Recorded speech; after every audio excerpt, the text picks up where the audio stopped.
It's past midnight and the roads are nearly deserted as Pearl Duncan cruises down Nevada Avenue on the way to her friend Nora Evans' house. She's gonna have a drink with Nora. Typical night for them. Well, the first thing Pearl notices when she pulls up is the front door standing open.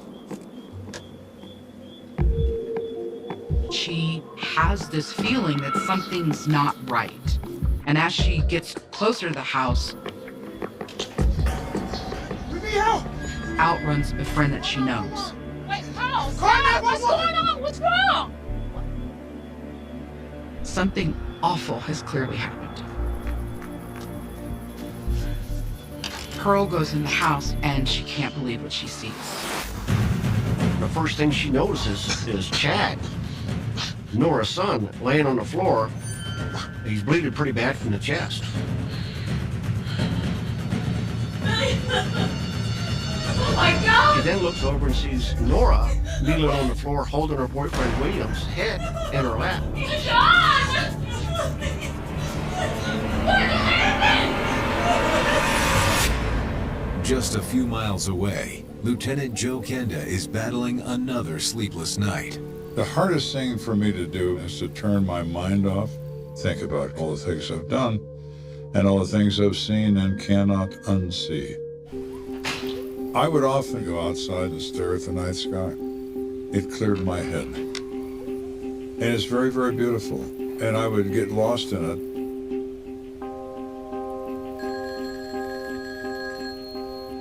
I knew what it was. And I knew I had a new case to work on.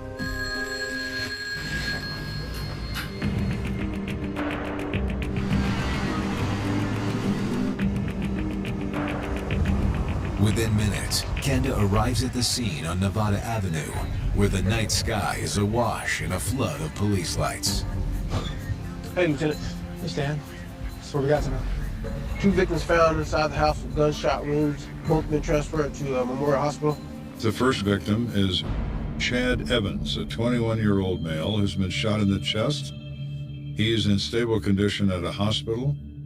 The second victim is William Davis. He's 29 years old. He's been shot in the back of the head, and he's in extremely critical condition. Our paramedics don't think Mr. Davis will pull through. Do they live here? Nora Evans lives here with her son Chad and her boyfriend William. The officers explained that Nora Evans and her friend Pearl followed the ambulance to the hospital. Her friend Pearl showed up after the event. She didn't see anything, but we have Mrs. Evans and an eyewitness, Paul Murphy. He seemed pretty traumatized about the whole thing. While Kenda's discussing the incident with a patrolman, Detective Terry Bjorndal approaches him with a possible lead. One neighbor said that he had seen a red car possibly fleeing from the scene.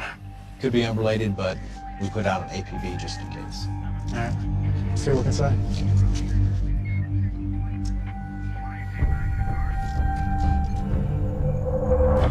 I walk into this residence and I see a bath towel that's blood-soaked, and I see an expended 9mm casing laying on the carpet. So obviously, I'm in the right place. Check this out. What I see there that's so unusual is a bunch of electrical cords, and are scattered around on the floor. Chad and William both were tied up. Apparently the other 2 witnesses were as well, managed to untie themselves. All this carried over into the back room down the hall. Let's take a look. It is extremely rare to find a crime scene where multiple victims have been shot and that they were tied up when they were shot. When I walk into the bedroom, the mattress is overturned. Closets were open. There were contents spilled everywhere. There was broken glass. These aren't messy residents. Somebody is searching for something that is concealed in this place.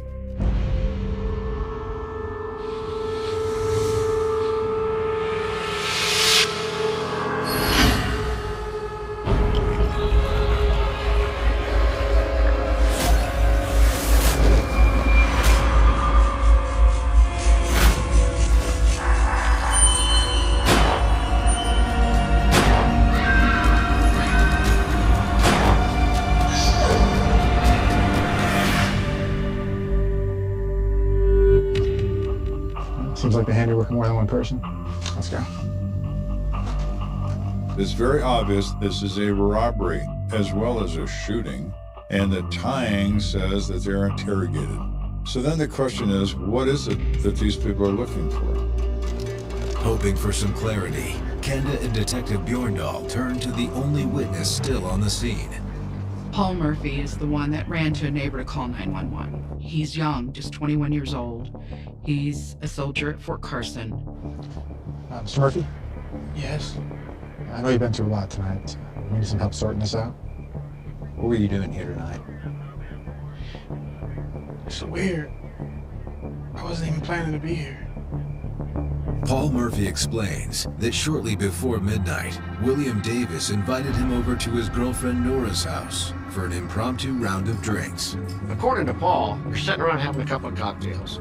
And Nora advises him that her friend Pearl's coming over. There's a knock at the door. He assumes that's going to be Pearl.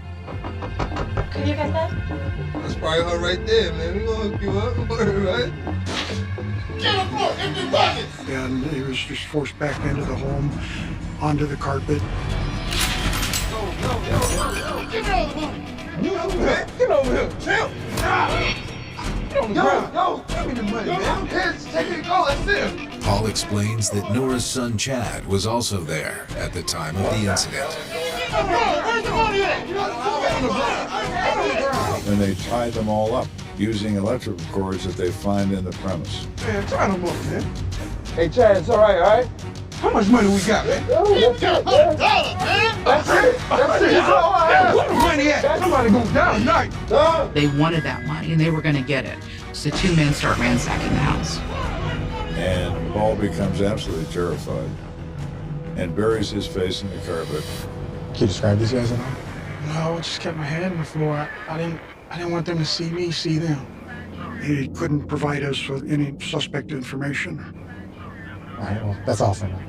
Thanks for your time. What's going on over here, okay? Based on my own experience, this is not some random event. These guys did not arrive wearing masks and armed at Nora's house by accident.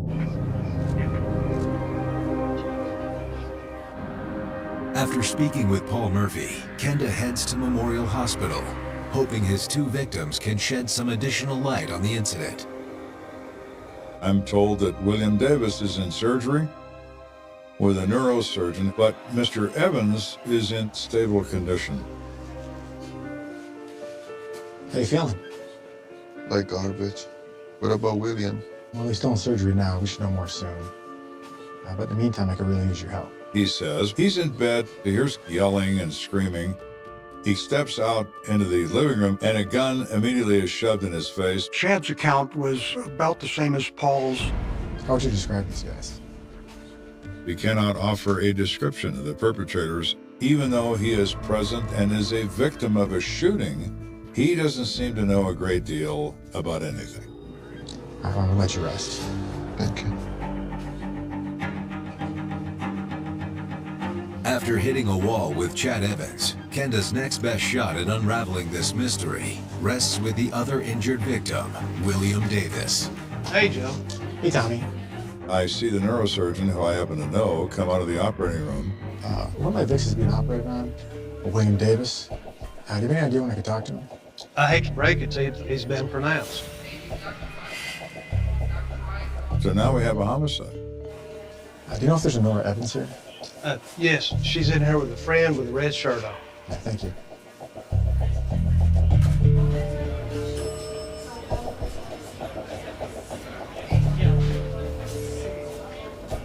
Miss Evans, I'm Lieutenant Kenda from the police department. I know it's a difficult time. I just lost my boyfriend and you're gonna come in here and ask me questions? How dare you? She comes unstuck, jumps to her feet, yells at me. I just lost my man and now you want to ask me questions? You know what? Screw you. Nora, wait. She storms off down the hall. This woman won't even speak to me, won't even come near me. You don't have to talk to anybody right now if you don't want to. I want him to stay away from me. He's dead. You don't get that? And I feel a cringe come over me that, oh my, when things go bad, they tend to stay bad.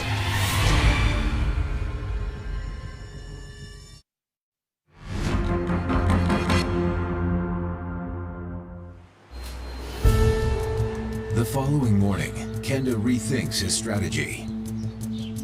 This whole case is falling apart before we even have a chance to even start. I'm trying to figure out where we're going to go with this. Pardon me, Lieutenant, but I heard about the shooting over the radio, and I think I might have found a connection. A patrol officer named Michaels comes up and says Evans is an associate of a local street gang, and there's been some bad blood between the group he's affiliated with and another group in the area. About 2 weeks ago, I responded to a shots fired call near Nora Evans' house. The officer says a small red car could have been involved in the shots fired. Kenda wonders, could this be the same red car neighbors saw fleeing the scene of his double shooting? He says, now I know who drives that car, and he is a member of a rival street gang to Chad Evans and his group. Who's the owner of the red car? Melvin Small, 25 years old, lives on the southeast side. Great. How about you and I take a ride over there?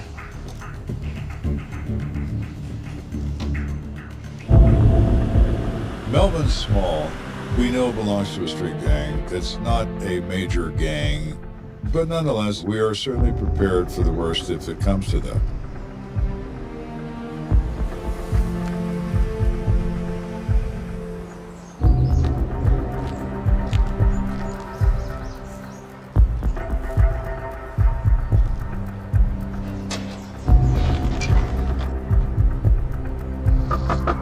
Police, open up!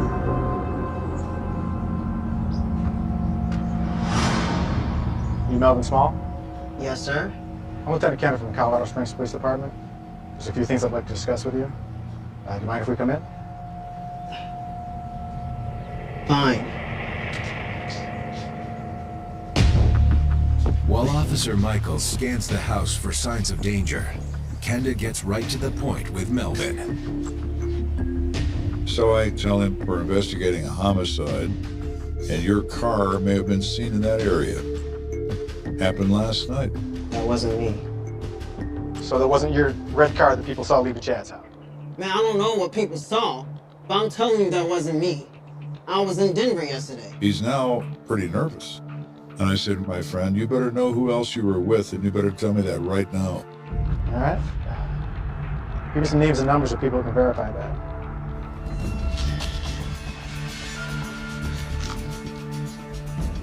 Check that. Sir.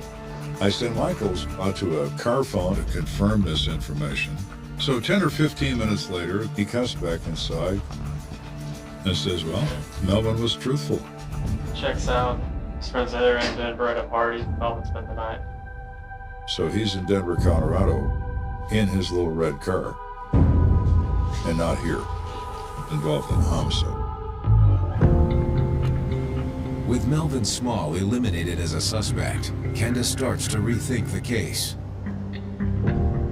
If Chad Evans' alleged gang ties truly sparked the shooting, then why would he be the one who's still alive?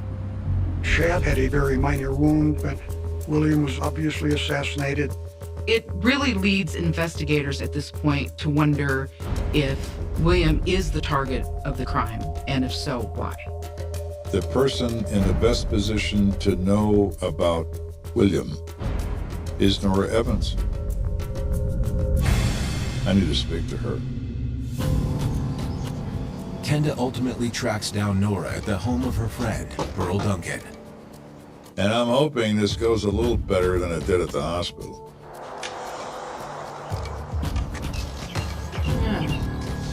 It's you.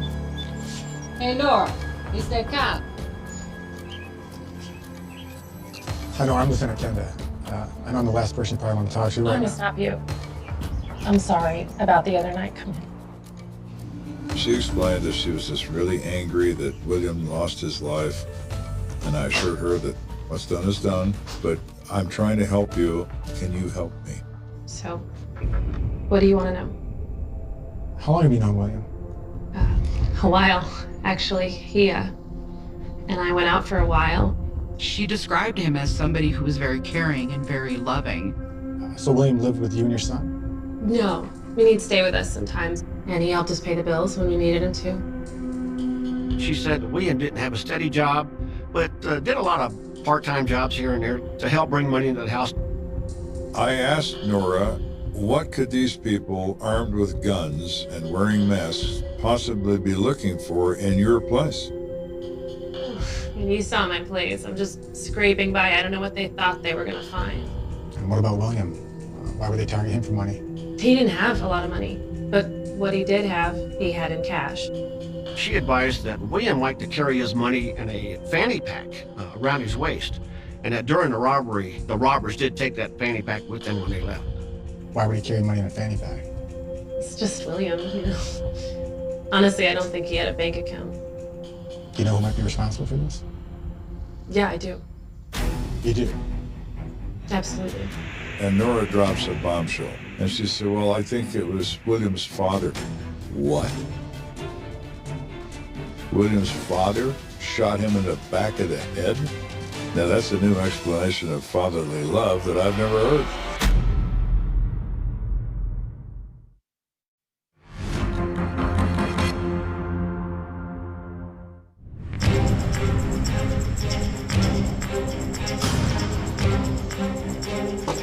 So here we are trying to get to the bottom of this case, and all of a sudden I have a witness who says not only she knows who did it, but she believes the person responsible is William Davis's father.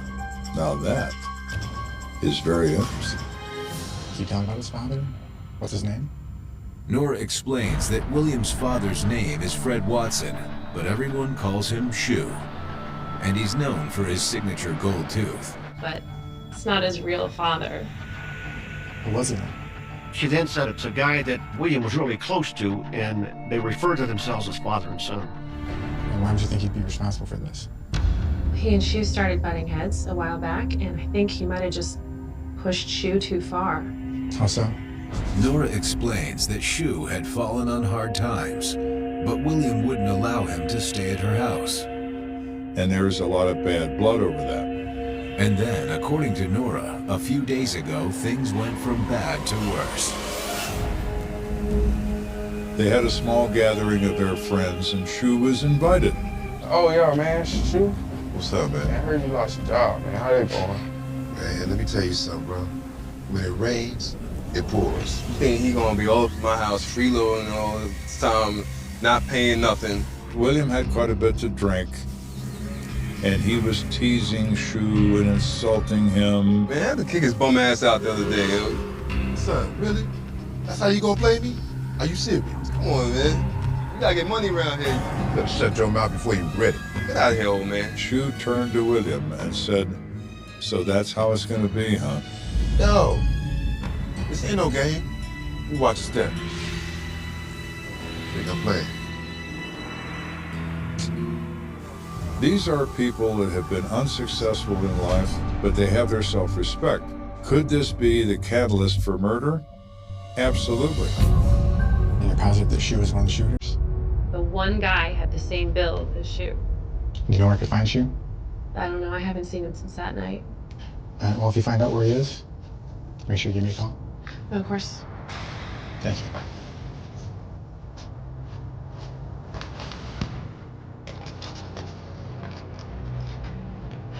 After my conversations with Nora, there's one thing that doesn't add up to me at all.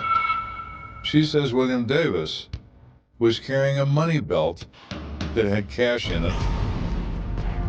Is William Davis engaged in some sort of criminal activity that causes him to need a money belt? Because odd jobs doesn't do it. I'm headed for my car at the curb, and a car pulls into the driveway, and a young, small female gets out. The young woman is 18-year-old Lisa Evans, Nora's daughter. Lieutenant Kenda. I ask her, so you knew William Davis? Oh, I know him very well. With Nora just inside the house, Kenda can sense Lisa is nervous talking to him out in the open. Do you mind if I ask you a few questions? Will you talk in my car? Sure. She's certainly in a position to know something about William Davis.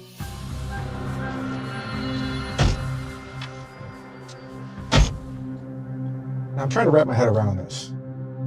What did William do for work? I don't know, handyman stuff, I guess. And I look at her, and I know the look. She's a user. Do you have any drugs on you? I don't know what you're talking about. Listen, I can bust you for possession right now. What was William's primary source of income? Don't tell me he was selling Girl Scout cookies. She knows if I throw her in jail, she's not going to have any drugs. He's in the game, you know? So he's a dealer. Yeah, but you didn't hear it from me, okay? How much weight was he pushing? Maybe 2.5 keys a month. He's moving 5 pounds of cocaine a month. That kind of cocaine produces a lot of money. In an instant, Kenda is seeing William Davis's murder with a fresh pair of eyes. Case come into focus. This is not a home invasion, it's a drug rip. But that's not the only tip Lisa Evans offers up. Lisa's pretty forthcoming and says, well, he had a really close partner in the drug business, and that partner was Paul Murphy. The very same Paul Murphy that don't know nothing about nothing. Paul originally told me he was in the Army and he hadn't seen William Davis in weeks. Lisa, who did this to Chad Warner? You have to have some idea. I mean, they hit your own brother. I know. Well, I was thinking, you know, maybe it was Shu. Yeah, I mean, I was with him the other night and he was talking about how William was disrespecting him. So we have a second person talking about Shu. Where'd we find Shu? He's at a house over there by those projects on the south side. Thank you. And Lisa, if you ever want to get clean, give me a call.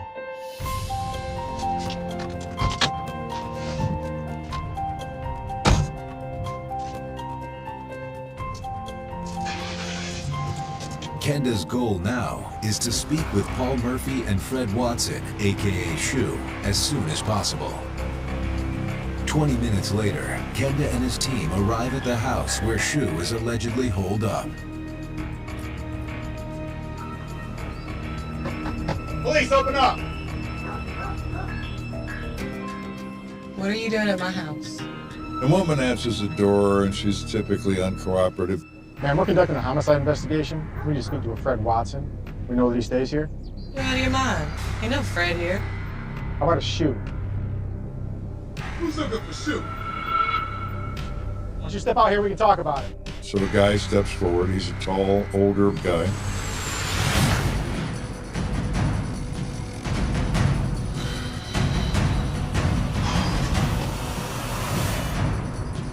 Now, what do you want to talk about? Can I help you with something? And I said, well, yeah, Shu, as a matter of fact, you can.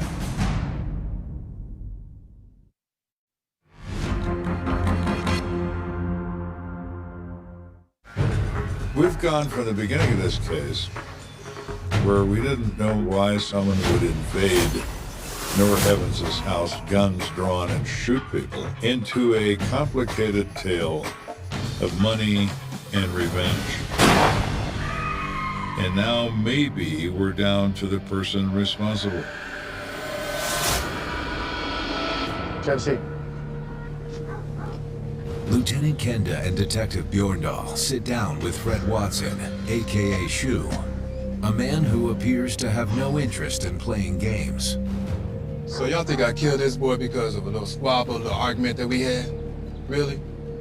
Shu's not aggressive, but he's not frightened either. Let's stop beating around the bush. What do you want to know? Why don't you start by telling us what was up with you and William Davis? He was like a son to me. I mean, until he tried to embarrass me in front of everybody. So is that why you killed him? I just said he was like a son to me. If your son gets rude with you, at the end of the day, he's still your son, right? He was adamant that he had nothing to do with this case. You understand why we think you're involved in this, right? You told us yourself that you were mad at him, and we have several people who believe that you're the one who pulled the trigger. Sounds like a setup. Shu believes that somebody's trying to lay this off on him. Set up by who? Whoever's pointing a finger at me. It's an interesting theory. We start out with a combative Nora, And then she points a finger at Shu. Maybe she just needed some time to get her story straight. At this point of this conversation, I have listened to Shu carefully. I've watched his body language. I've looked at his eyes. He comes across to me as the most honest person I've talked to in this entire investigation. Okay, if you're not involved in this, who do you think would be? D Sutton. Shu explains that D. Sutton had been friends with William up until a couple of weeks ago, when D went out of town. When he was gone, William Davis moved in with Dee's girlfriend.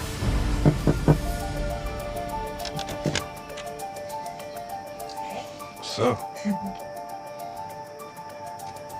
when D. Sutton returned, he found out that William's having an affair with this girl. The fact that William Davis would do him like that, in his expression, was the worst crime anybody ever committed.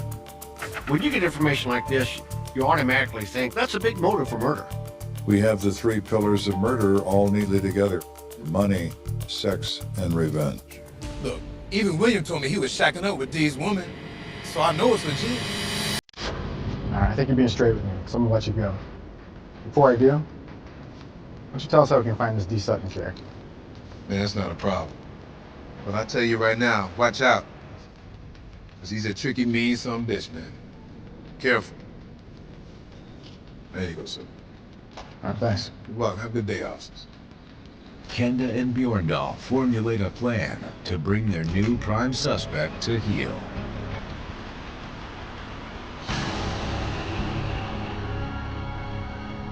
I traveled to Dee's home and set up surveillance. It's safe to assume from our perspective that Dee could be armed. Bjorndal, but Kenda. Go for Kenda. Your biggest fear is, once they know that you target them as a suspect, they may flee. We've got eyes on the suspect residence, and we've got a red car registered in his name out front. 10-4, stand by. With D. Sutton's red vehicle parked in front of the house, the odds are he's at home. At that point, Kenda springs the trap.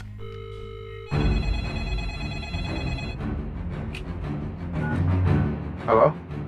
This is Lieutenant Kenda with the Colorado Springs Police Department. I'd like to speak to a D. Sutton. Speaking? What can I do for you? I tell him I want him to come down to the police station to discuss an incident involving the death of William Davis. He says, well, I'll talk to you, but I'm not coming to the police station. There's a diner over on Cascade. All right, well, I know the place. I can be there in 30. Okay. See you there. Great, I'll see you there. But instead of rushing out to the diner to meet D. Sutton, Kenda stays put.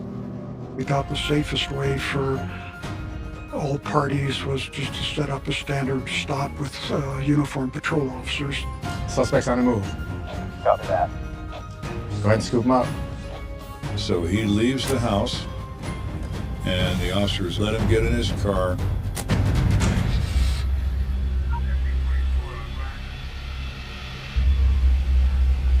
And I said, now stop him and bring him to me.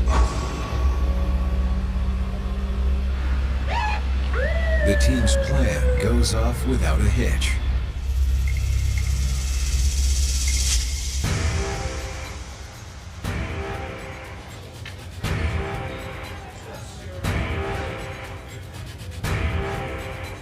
D, thanks for stopping by. Have a seat. Hope you're happy. Got me where you wanted. You understand, right? Why it's important we talk? He begins to tell me a story. He says he doesn't know anything about William Davis's death. Well, what about William hooking up with your girlfriend? I'm sure you weren't too happy when you found that out. D just blew that off. He said, no, that wasn't a big deal. She was just something to do when there wasn't nothing to do. But there is a note of anger in his voice and anger in his face. It was not a non-event to him. Listen, man, I didn't do it. But if I wanted to, I have to stand in line. Oh, yeah? Why is that? Dee tells us that William has a lot of enemies, tends to rub people the wrong way. Dee described William as the kind of person that stepped on everybody. Dee has a point. I've drawn the same conclusions. Everyone I've talked to has lied to me, and everyone I've talked to has a reason to do harm to William Davis. Dee Sutton may have the strongest motive of any of the possible suspects, but for Kenda, that's not enough proof he's the shooter. What evidence do I have against him? Zip. All right, you're free to go for now. Stay close to home. We have the finger pointing going on here between all these different people. I'm getting the feeling this is bigger than just our two shooters. There are other people involved. I can feel it. That's when Kenda decides to circle back to another person of interest, William's right-hand man, Paul Murphy. We have a victim who is a less than stellar member of the community. Who does he have that's loyal to him? His associate, Paul Murphy. He may have some information that can help us track these killers down. He's in the Army. So my initial thought is, well, he'll be easy to find. We call Fort Carson CID. Yes, this is Lieutenant Kenda from Colorado Springs Police Department. I'm working a homicide investigation, and I could use your help locating a soldier by the name of Paul Murphy. But Kenda's hopes are quickly dashed. You're kidding. I find this very crushing news that Paul Murphy was AWOL the whole time we were talking to him and has been discharged from the United States Army. They have no idea where he is. Okay, thanks for your time. Bye. Now what? Is Paul halfway to Mexico? Is Paul shot to death in a drainage ditch in eastern El Paso County? If I can't find Paul Murphy, I don't know if I'll be able to solve this case.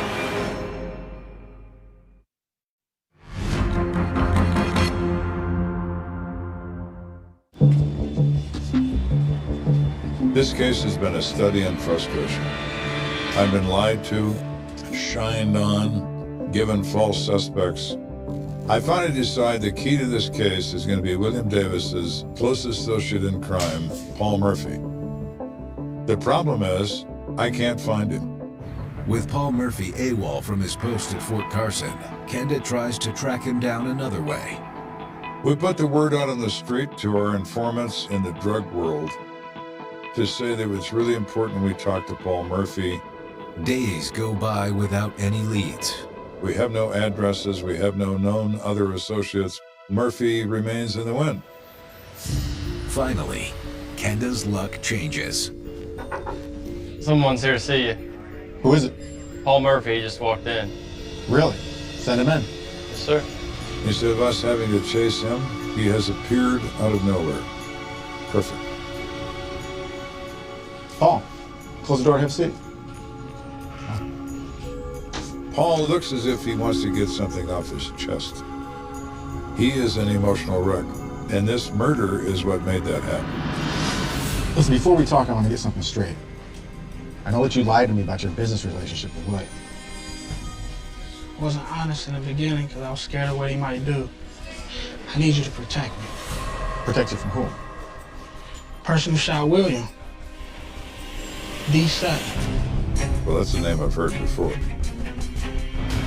Paul explains that 2 days before the murder, Nora Evans had a small get-together at her house, and the subject turned to William Davis. This guy's out of control. He cheated on you with my chick. He's always disrespecting Shu. He's pushing around Chad and Paul. Nora is present, Murphy is there, Dee Sutton is there, Chad Evans is there. They all agree that Davis treats everybody awfully. But what can we do about it? He's got all the money and the drugs. I'll tell you what we can do about it. Let's tie him up, put a gun in his face, and take all his money. Rob him? You're out of your mind. Hey, we gotta take this guy down a notch. All right, fine. But don't hurt him, okay? Okay. They wanted to put him in his place. They wanted him to realize that he's not the big guy. And now it all makes sense. All of my witnesses were trying to cover their own tracks. Okay, so Dee and Nora wanted revenge for him cheating and humiliating everyone. Wasn't it for you? Murphy says he's promised crack cocaine, which he's addicted to, And further, he's in for a cut of the money they take. Paul claims that Dee Sutton was the crime's mastermind. According to Dee, he would bring along a friend named Alonzo Hankins. The two of them would be the robbers, and everyone else needed to be present so William wouldn't suspect they were in on it. But we gotta make this look as real as possible. I need y'all on point. Paul tells Kenda that on the night of the murder, he stopped by Nora's house with William, just as Dee instructed. Yeah.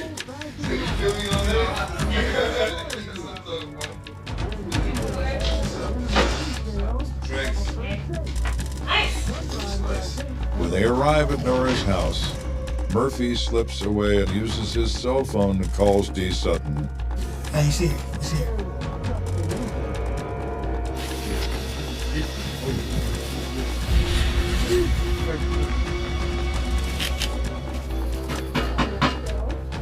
Yeah, I get it. And there's a knock. As soon as Paul opened the door, Dee and Alonzo entered, masks on and guns drawn. They pushed their way into the house just like it had been planned. You too!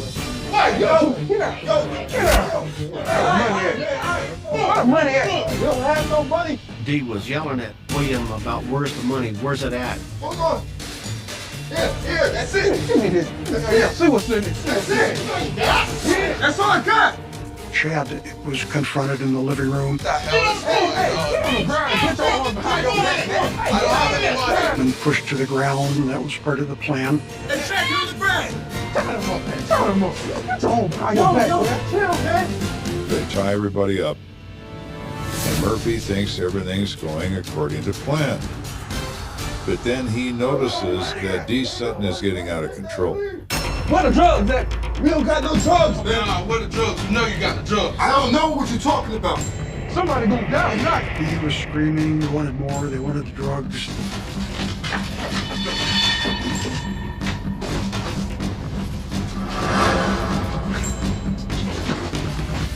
He tore up the house. He didn't find any drugs. And William wouldn't tell him where the stuff was. Murphy says he's never seen Dee Sutton that angry. No, I don't know what you're talking about. You don't know? Dee actually hit William in the back of the head with the butt of his pistol. But despite Dee's escalating rage, William still asserts he knows nothing about the drugs that Dee's demanding he fork over. Paul says Dee Sutton reaches his boiling point. I can't even see you, man. Chill. He puts his gun directly to the back of William Davis's head. Come on, man. You ain't gotta do that. You're not so tough now.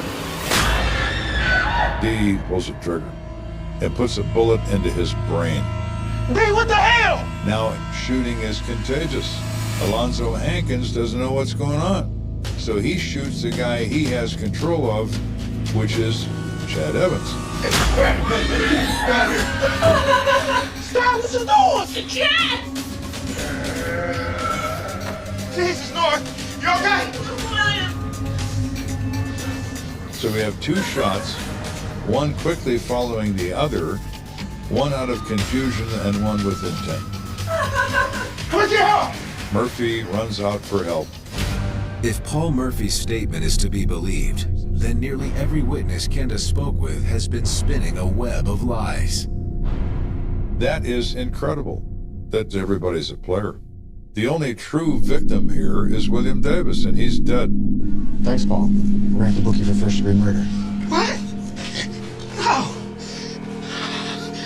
Lieutenant Kenda, can I have a booking officer up in my office, please?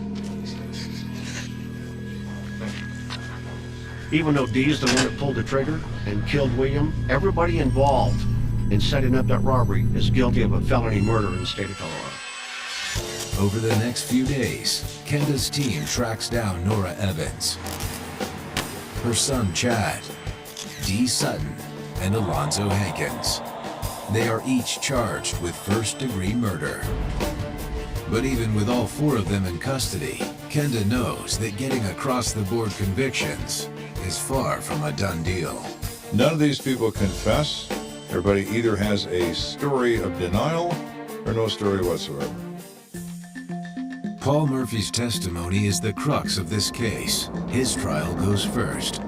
The very first thing Paul Murphy does is withdraw his confession. Says he was lying when he said all that. Murphy's acquitted of all charges.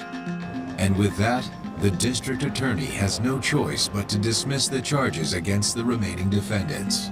So Nora Evans, Chad Evans, Dee Sutton, and Alonzo Hankins walk away. It's a wildly unsatisfying conclusion to a bizarre case. This is the nature of homicide investigation. Your absolute best effort, weeks and months of work, comes to naught.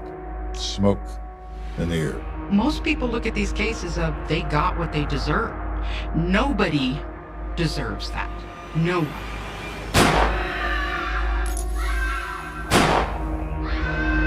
Do I disapprove of William Davis's life? Of course I do. Is he a criminal? Absolutely. But he's also the victim of a homicide. And nobody gets to play God. Simple enough. The phone rings once in the dark and then stops, a clipped sound swallowed by an apartment that holds its breath like a witness under oath. Outside, the city runs on sirens and steam, automatic doors and unpaid light bills. And on a narrow block on the east side of Detroit, 1998 is a ticking engine, hungry, shaking concrete loose from the teeth of winter.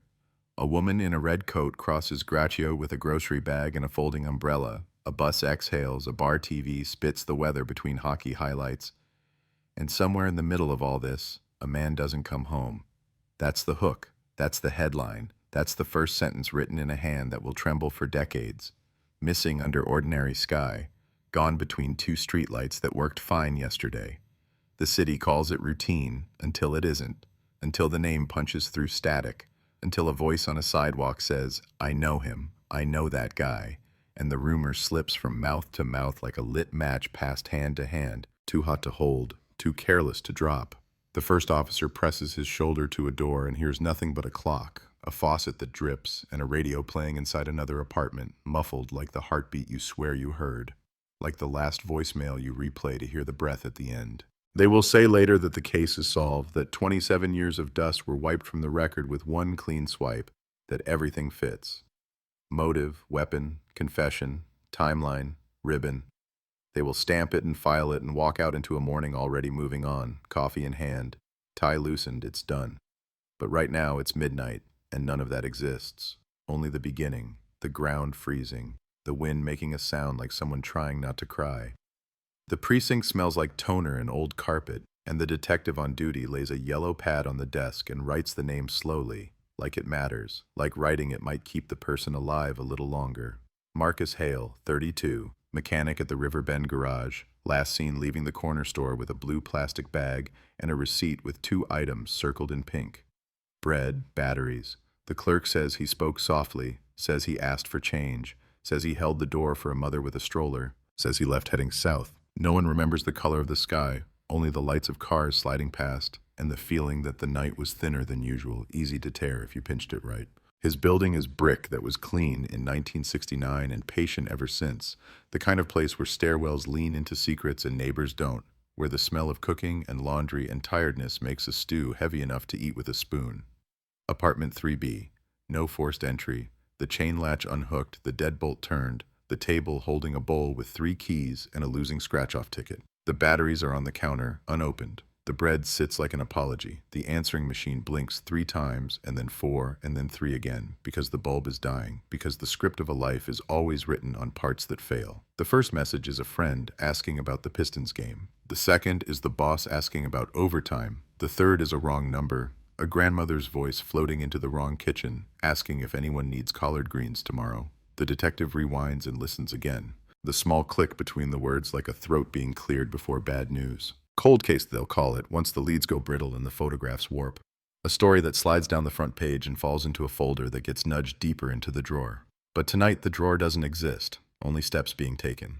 A neighbor in slippers says she heard footsteps on the stairs, quick, nervous, like the building had grown a second heartbeat. A boy practicing trumpet down the hall says a man knocked and asked for an apartment that didn't exist, a number that jumped ahead like a lie told in a hurry. A bus driver remembers a blue bag swinging, a man at the stop who looked back at the street like he was being followed by a shadow too polite to touch him. The camera on the corner store door gives them frames, silver flakes of time falling in a narrow shaft of light, Someone pauses, someone tilts their head, someone stays in the frame a moment too long and then is gone. The clerk says if that's him, he was just quiet. So quiet I wanted to say something funny to make him laugh. I didn't. The officer runs a finger along the edge of the counter and picks up a crumb and stares at it like it's a map. In the sink, a coffee mug with a ring of yesterday. On the couch, a jacket folded like he meant to wear it again. In the closet, a shoebox of Polaroids. Marcus at a barbecue with grease on his smile. Marcus by the river with a woman hiding behind sunglasses. Marcus under a car with his hand up toward the lens like, hey, not now. In a pocket of the red jacket that belongs to nobody in this apartment, a receipt from a payphone near the Packard plant, too far from his route to be a coincidence. The detective circles it in ink, the way you circle something to keep it from escaping. He tells the rookie, we start there, we start before the missing, we start with the last place the story paused to take a breath. The payphone is posted to a guardrail like a warning. The plant is a cathedral for machines and ghosts, windows punched out like teeth lost in a fight. Graffiti that reads, pray for us, in letters that look like they'd cut you if you touched them. There's frost on the mouthpiece and a small pile of cigarette ash cupped in the signage, and in the gravel a smear of oil and a footprint that says, work boot, says size 11, says someone stood here and waited long enough to leave a mark. Records show a call, 1 minute, 23 seconds. No number recorded, cash fed, a voice carrying out into a snowy mouth of wind. Who did he call? Who heard him say, I'm on my way? Who watched the clock after and realized a promise didn't knock the door? It said it would. The city moves around the missing like a river around a stone, shaping itself, forgetting the original reason for the bend. The garage is a lit cave that breathes gasoline and old songs. The boss points to a pegboard with a gap where a wrench should hang and swears he's never had trouble with Marcus. Swears he came in early, stayed late, swears he was saving for something, what he doesn't know. Swears this has to be a misunderstanding, maybe a long drive to clear his head, maybe a visit to his brother on the west side. The brother shakes his head and takes off his cap and puts it back on again, like the motion might rewind the day. He says Marcus doesn't leave without telling, doesn't vanish, doesn't make trouble, doesn't change plans. He says, look, 2 weeks ago, someone came in asking for him, a guy with a hospital wristband still on. A visitor, not a patient. Said he had a message, said he couldn't stay. The boss says he thought nothing of it. He thinks of it now. The detective writes it down, the pen heavy, the lines too straight for a night this crooked. The woman in sunglasses from the Polaroid is Evelyn Mothers, neighbor once, almost, a friend who ran with him by the river until October 1997 when running felt like chasing something that would never slow down. She sits in a kitchen walled with magazine pictures of gardens that don't grow here, and she smokes like the smoke knows where it's going. She says he told her there was a box he wasn't ready to open, a thing from the past that had a laugh like a door slamming. She says he promised her he'd stay out of whatever that was. She says she believed him. When the detective asks if she knows a man with a hospital band, she flinches and says, could be anybody. You know how many people visit people who don't get better. The clock in her kitchen is 5 minutes ahead of the world. It will always be. Mystery headline, The Strange Clue. It's small, almost silly. In Marcus's jacket, the pocket sewn shut on one side. Who does that, and why? A tailor would shake his head. A mother would say, you'll lose things. Someone wanted to make sure nothing went in or out. When they pry the seam open, they find a folded paper, slick with time, an old pawn ticket from a shop on Mack Avenue, number 28761. Item listed as jewelry, woman's ring, date circled, cash amount scrawled like the pen was in a hurry. The pawn shop is closed for the night, lights off, security grate yawning.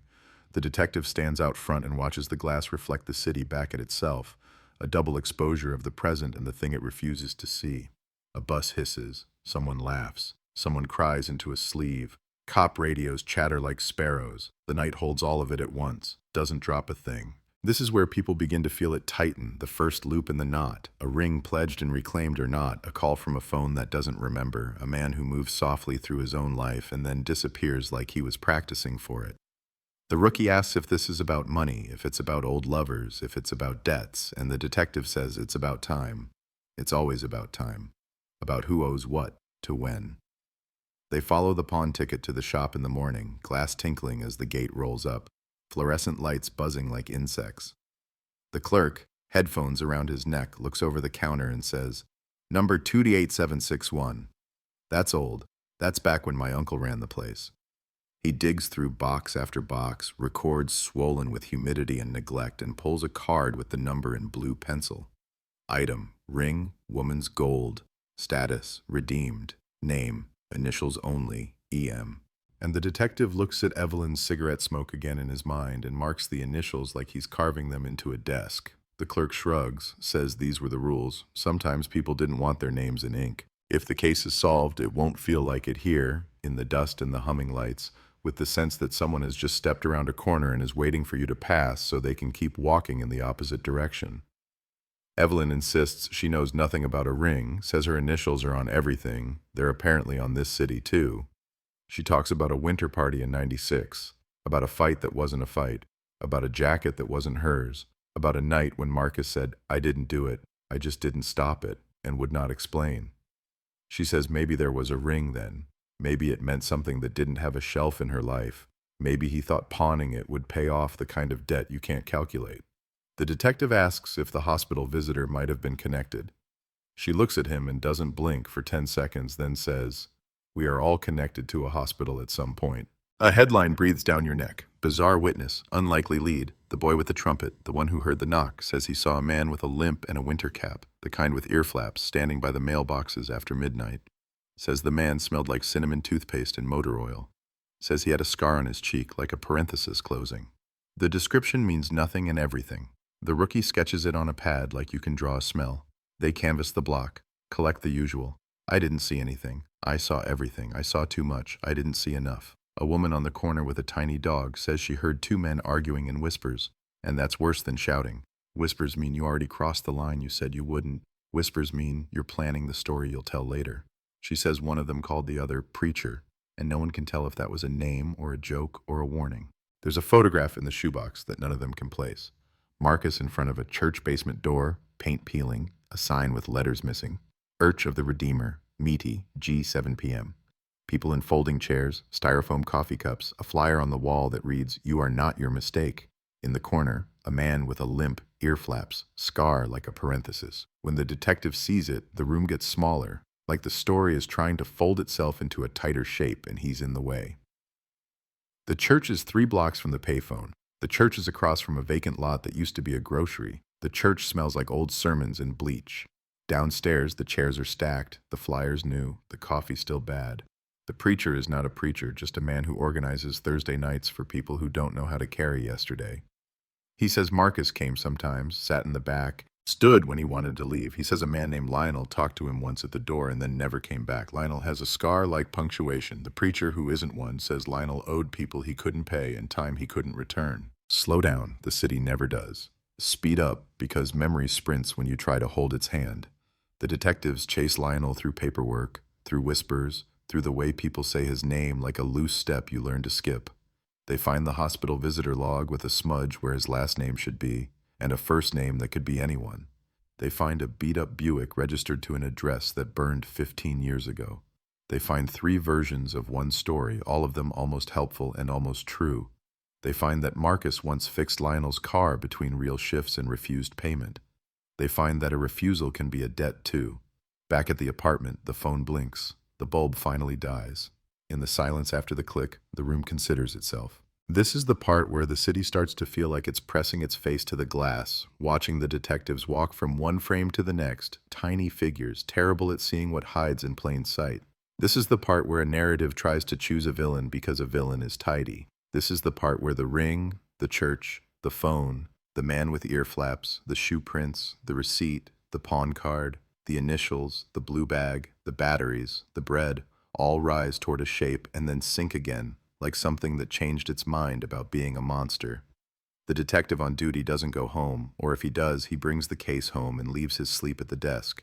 The city is a chorus of small noises, elevators, cats, heat pipes, secrets, that when you stop long enough form a song about the things we keep because we can't bear to say we lost them. A headline sharpens its teeth. "Mat Tik Bien," whispered in Vietnamese by the baker on the corner who's learned the cadence of the local newscast. "Sok Kong Dong," murmured by a barber sweeping hair into a neat grave on the floor. "Man Moi Ki La," printed under a grainy picture of a ring that might not be the one. The story becomes a mirror and everyone's face appears in it for a second. Trucks roll. Birds pick at a bagel. Someone dropped.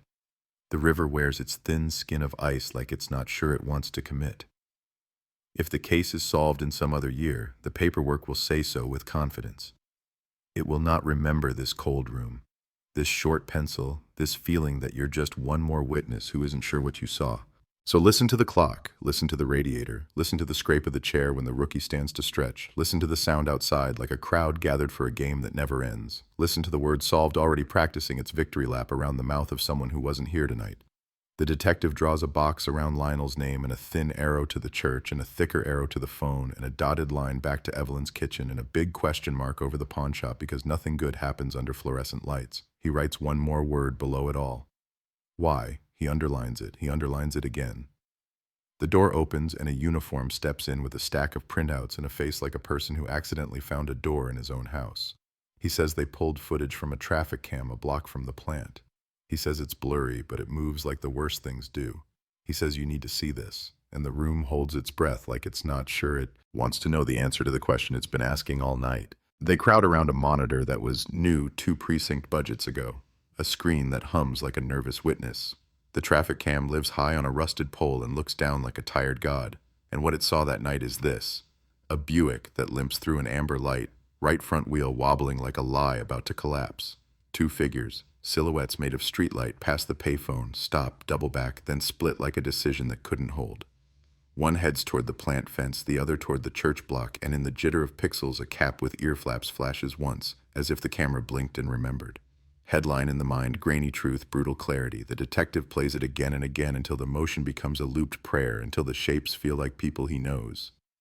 He freezes on the frame where the ear flaps tilt and the scar would be if the camera believed in faces.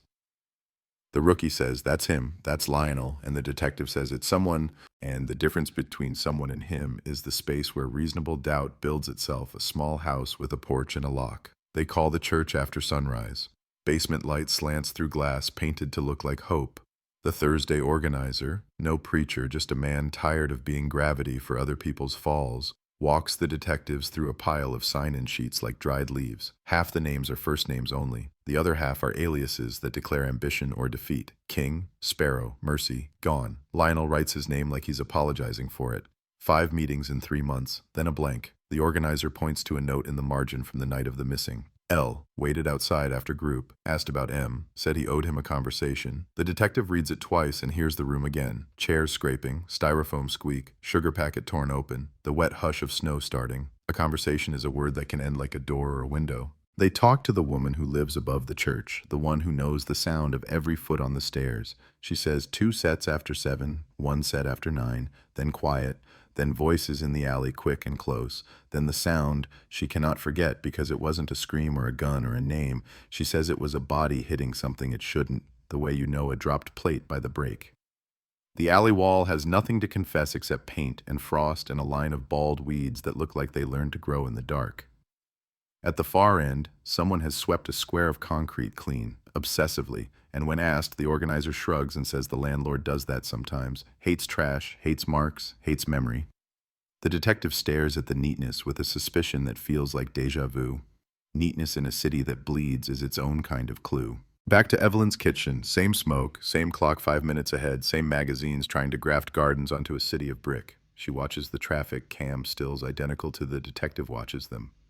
Face smooth at first, then tightening around the eyes as if the pixels are a story she's already heard. She says Lionel used to come by the river in the mornings, not running, just watching the water like it might give him back something if he stared hard enough. She says he once told Marcus he had a ring he needed to return to a person who would never take it, and Marcus said, "I'll hold it until you find your courage." She says hopes have weight and the ring was heavy. When asked about the pawn ticket initials, she angles her head and says, "Everybody's got initials." Everybody thinks coincidences are personal attacks. The rookie wants to push, the detective doesn't. He watches the way Evelyn puts out the cigarette.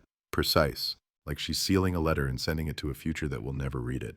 Cold case, the evening news will whisper years from now, as if the temperature had anything to do with it. Right now, the case is warm enough to burn hands. They hunt Lionel through hospital records that weren't digitized on time, through shelters where names change every sunrise, through garages where men in coveralls have learned to aim their eyes at carburetors when they lie.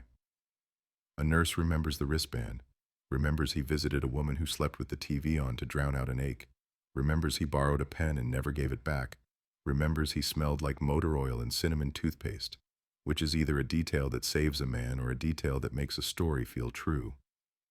The nurse says the woman died in January '99, says her son came in late with snow in his beard and guilt he couldn't put down.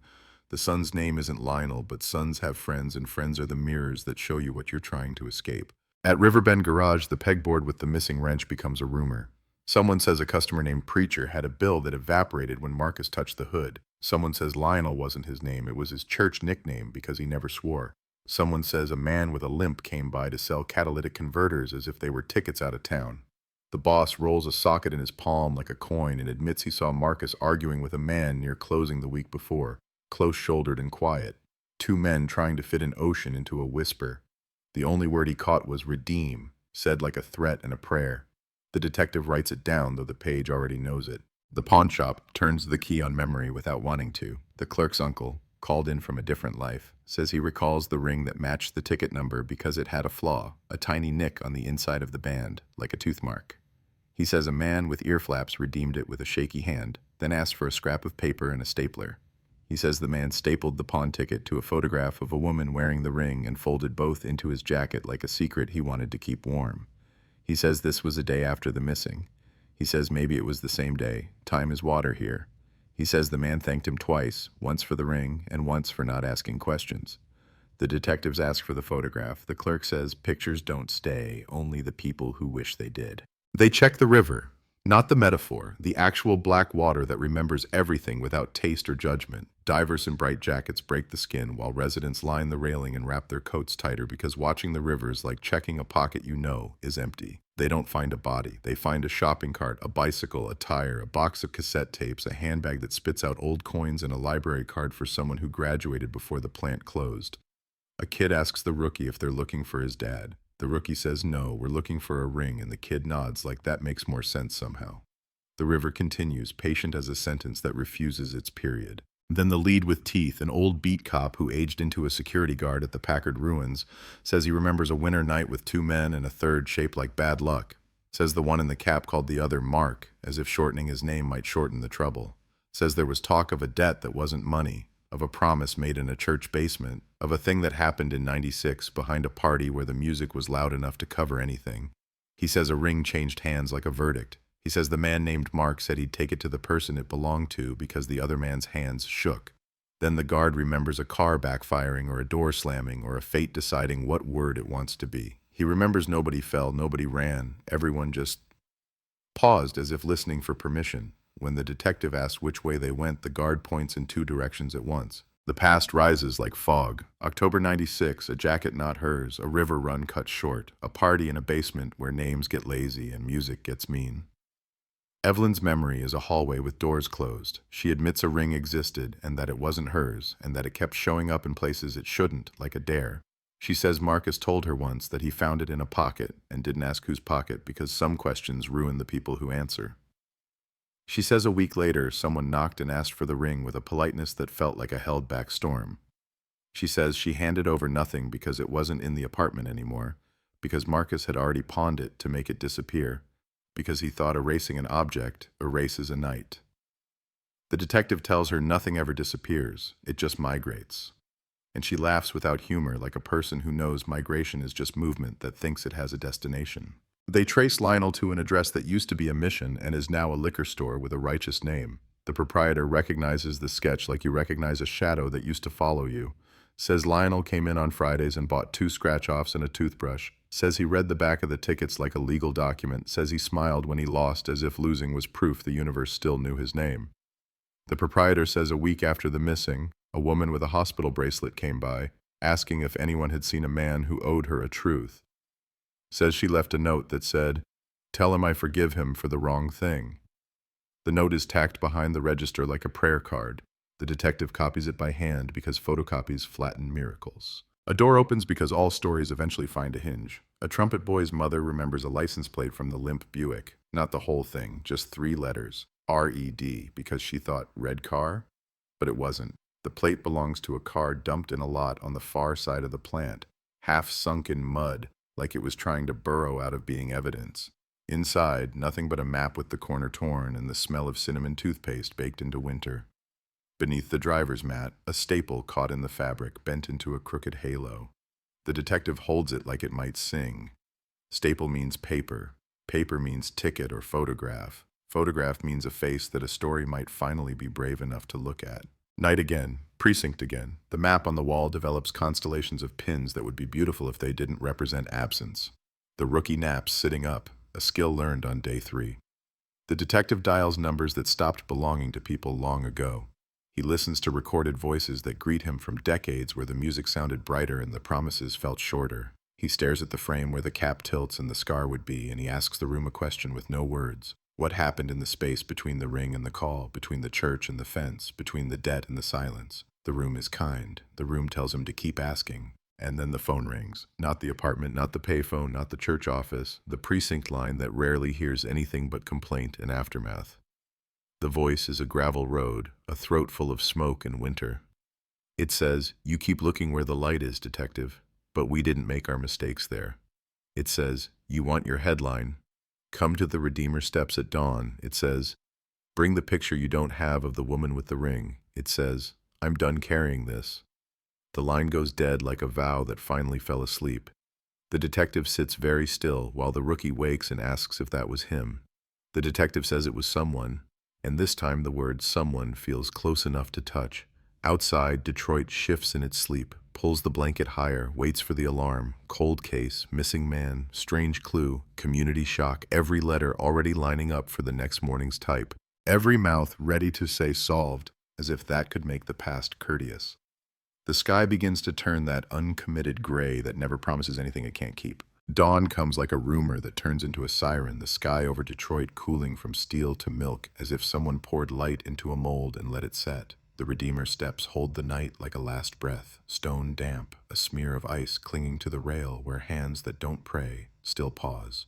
The detective and the rookie arrive early because the city has taught them punctuality is a weapon, not a courtesy. They park where the engine ticks after shutoff, where breath shows itself, where the wind turns their coats into statements. The church doors are locked. The basement is asleep. The signboard still reads a message from last week. Hope, 7 p.m. They wait with coffee that tries and fails to be heat. Every slow car on the block becomes a threat until it passes. Every window watching becomes a jury until the curtains decide to mind their own business. Time stretches and then snaps, and then there he is. Not Lionel, not quite. Just a man, shaped like a confession in a coat 2 winters too old, cap with ear flaps, scar like a closing parenthesis, and cinnamon on his breath like he's chewing the past to keep from saying it out loud. He stops 3 steps below them and lifts his hands like unwrapping a present he doesn't want. Palms empty, shoulders carrying something anyway. He says, "You brought a picture you don't have." The detective says, "We brought ears." The man smiles because he recognizes the kind of person who lets a city use him up. He takes a folded parcel from his coat, brown paper, staples across the top like stitches. The detective sees the crooked halo of metal and thinks of the Buick's floor. The man says, "I took the original and left the shadow, like that's a mercy." Inside the paper is not a photograph, but a photocopy of a photograph, gray upon gray, a woman's hand wearing a ring with a nick on the inside band. If the machine could see it, if machines ever care about flaws that don't announce themselves. Under the image, block letters, careful and large, like a school assignment submitted late. She never got it back. The man points to the copy as if it could indent the stone. He says, "We keep trying to return the wrong things. Name?" the rookie asks, standing too straight in the cold. The man looks past him into the alley that scrapes the church like a second throat. He says, "They call me Lionel when they want me to remember what I promised." He says, "They call me other things when I forget." He says, "The night Marcus went missing, I called him from the phone by the plant, told him I'd meet him at the steps so the walls could hear I was done owing." He says, "He came, and we sat, and we held the ring between us like a lit match, and then a car rolled past too slow, and I thought of 1996 when doors closed and music rose, and I didn't stop a thing." He says, "I ran before I told him the worst part." He doesn't say what the worst part is. He doesn't have to. The wind says it for him in the way it slides under his collar. A door opens above them. The organizer, who isn't a preacher but insists on shepherding mornings anyway. He looks at Lionel with a sadness that knows anniversaries. He says there's coffee inside, but the steps are public, so the conversation can stay where it began. The detective asks Lionel to show him what happened when the car rolled by. Lionel shows them a pause. It's unremarkable and true, his hands hovering, then pulling back, then finding pockets like pockets were invented for guilt. The rookie surveys the block and reads the history written in dents. A mailbox with its mouth crumpled, a dumpster that leans like it's tired of stories, a mural of a river painted on a wall that doesn't hold water. The detective watches Lionel's scar like a lie that wants to be a memory, a mark that thought its job was to close and found out it had to stay open. Headline whispers at the edge. Anonymous tip becomes nearly witness. The detective doesn't say it. He feels it settle on his shoulders. He asks about the ring again, because the ring is a compass that keeps pointing at the part of the city that refuses to be mapped. Lionel says he redeemed it because he couldn't stand the ticket with his initials floating in someone else's jacket. He says he carried it around. The way you carry a debt you think money can't touch. He says he meant to take it to a woman whose name he won't speak because names are alarm systems. He says when the car passed, the driver looked at him and tapped the side of his own face where a scar would be if his face belonged to Lionel, and Lionel left the steps like the way a sentence breaks and refuses to become a quote. They walk him to the precinct, not like an arrest, more like two paramedics carrying an organ in a cooler. Lionel talks in a tone that refuses drama, which is how you know he's telling the truth he can bear. In the interview room, the fluorescent light assigns everyone a cheap halo. The recorder's red eye opens. He tells them about the party in '96 with the basement and the jacket and the ring that wasn't hers and the way a door closed and Marcus said, "I didn't do it, I just didn't stop it." He tells them about a woman who woke up in a hospital with a story torn out of the middle and stitched back together with silence. He says the ring became a coin people flipped to decide if they were brave. He says no one was. He says he saw Marcus 2 nights before the missing and said, "It's time." And Marcus said, "Grace isn't time. Grace is the thing you get when time runs out." The rookie writes it down despite it being a sentence courts don't admit.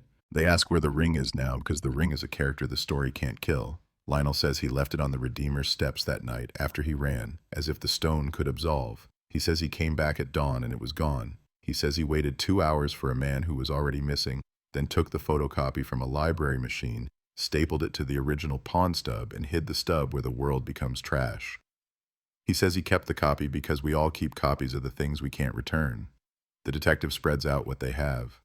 Like cards, the ticket, the staple, the copy, the traffic stills, the nurse's pen that never went home, the Buick's limp, the boy's ear for Knox. He arranges them into a pattern that refuses to behave. The rookie leans in, hoping the picture will form a face. It doesn't. It forms a corridor you have to walk. Evelyn hears the dawn story from a phone call that arrives before her coffee can be cruel. She comes to the precinct in sunglasses that the day doesn't deserve and looks through the glass at Lionel the way you look at a photograph you didn't know existed. First disbelief, then calculation, then the shaky acceptance that the past has angles you never saw. She says, "If you're here to confess, bring more than a copy." She says, "The ring isn't an object, it's a lighthouse. It turned and found people who didn't want to be seen." Lionel doesn't look at her, so she looks at the detective and says, "Ask him why the car with the slow driver knew his scar. Ask him whose face he was wearing." The detective asks, and Lionel says there are only 2 kinds of scars, the ones you earn and the ones you inherit. He says this one is both. The room is too small for metaphors, and yet here they are, large as furniture. The rookie chases plates and finds a registration that doesn't match a name that matches a deed that belongs to a woman who died in January '99, the hospital friend who slept with the TV on to drown out an ache. Her son sold the car 3 owners ago for cash and a promise to keep it running. The promise broke on a muddy lot. The detective visits the son at a kitchen table covered in bingo cards and unpaid envelopes. The son says a man with ear flaps came by, respectful, asked about the car, said it was part of a pilgrimage. The son says he told him the car would betray him the way cars always do. He says the man smiled like he already knew. In a drawer, the son keeps a small pile of stapled things. Lottery slips, warranty papers, obituaries. He says you staple, so papers don't wander. He says people wander anyway. The church steps holds their own vigil. The organizer tapes a handwritten flyer to the notice board. Anyone who took anything from these steps, please return it. No questions. He means the ring. He means a life if someone can manage it. A neighbor adds flowers because ritual is a language even the skeptical speak when winter insists. The detective stands there at noon and watches the shadow of the handrail slide across the stone like a sundial trying to find its purpose. A woman he doesn't know puts a tinfoil-wrapped plate into his hands because he looks like someone who forgets to eat when he asks the city hard questions. He says thank you and doesn't open it. He puts it on the hood of the car and it fogs with heat and time. A headline floats over the block, "Plea to the unknown taker." The unknown taker doesn't read. In the lab that shares a wall with a broom closet, the photocopy yields nothing but machine noise. But the staple sings. It has old paper fibers clinging like cobwebs, tiny chemical ghosts. The The technician talks about oxidization and chromium and brands of staples like he's calling a roll. He says this one came from a cheap desk stapler sold at a particular discount store in 1997 and almost nowhere else. The discount store is closed now, gutted and graffitied, but the franchise's archivist keeps a warehouse of obsolete knowledge because someone has to. They find a lot number that points to a sales receipt series, that points to a register, that points to a date, that points to a cashier with a habit of writing smiley faces next to cash transactions. The cashier's name is Mercy, because of course it is. She remembers Lionel by the way he counted out change like tithing. She remembers Marcus by the way he looked over his shoulder like the past had a badge. The rookie draws a new map on the whiteboard, lines connecting the discount store to the pawn shop, to the plant, to the church, to the river, to the apartment, to the garage. It looks like a constellation. It looks like a net. It looks like a city trying to speak. The detective adds one circle they have avoided because it is impolite to point at the center, the party in '96. Not a location on a map so much as a location in the bloodstream. He writes down 4 names people have given it: Halloween, basement, the jacket night, the last good song, and underlines them until the ink bleeds. Evelyn says, "I burned that jacket." Lionel says, "I never touched it." The organizer says, "Forgiveness is not a time machine." The rookie says nothing because some rooms are listening. The traffic cam gifts them one more frame after someone smarter adjusts the settings. In it, the slow car's driver's window is down, and a wrist hangs with a hospital bracelet catching light like a lure. Not Lionel's wrist, someone else's, someone who visited and waited and drove past a conversation that was supposed to set something down. The nurse from the hospital looks and says, "That's our brand, that's our winter stock, that's the month we ran out of the blue ink and had to use black." She says she can't tell the name from pixels, but she can tell the unit. Oncology. The detective tastes metal because fate shouldn't have departments. The rookie scribbles unit numbers like addresses. The nurse checks paper logs that paper cuts her fingers into a line of tiny red confessionals. She finds late-night visitors to oncology who signed in as King, Sparrow, Mercy, Gone. She finds one who wrote his actual last name in a hurried hand, then crossed it out. She holds the page up like a flag. The detective reads the ghosted letters through the crossout. Hail. Marcus came here, not as patient, as visitor. To whom? To a woman who died in January '99, or to a friend who kept television on at night, or to a memory he could no longer ignore. The detective feels the story change weight, like picking up a bag and realizing someone has slipped a stone inside. Did he visit to hand over a ring? Did he visit to leave a promise on a windowsill because he couldn't carry it home? Did someone follow him from a hallway that smelled like lemon cleaner and prayers trapped in vents? Lionel stares at the copy of the photo as if it could turn its head and tell him what he failed to do. Evelyn lights a cigarette she won't smoke and lets it burn for punctuation. The organizer straightens the chairs downstairs as if geometry could make pain behave. Night again, but a new shade, a blue that makes the city look underwater. The detective and the rookie sit in the car outside the hospital where answers pretend to be machines. The windows fog and are wiped and fog again like arguments. The detective says if the case is solved in 27 years, it will be because of something small that sat in the open until it learned invisibility. The rookie says, like a ring. The detective says, like a kindness withheld. The hospital doors sigh and spill out people trying to carry rooms in their eyes. A man with a cap but no ear flaps limps past and the rookie stiffens, and the detective says, not him, not yet.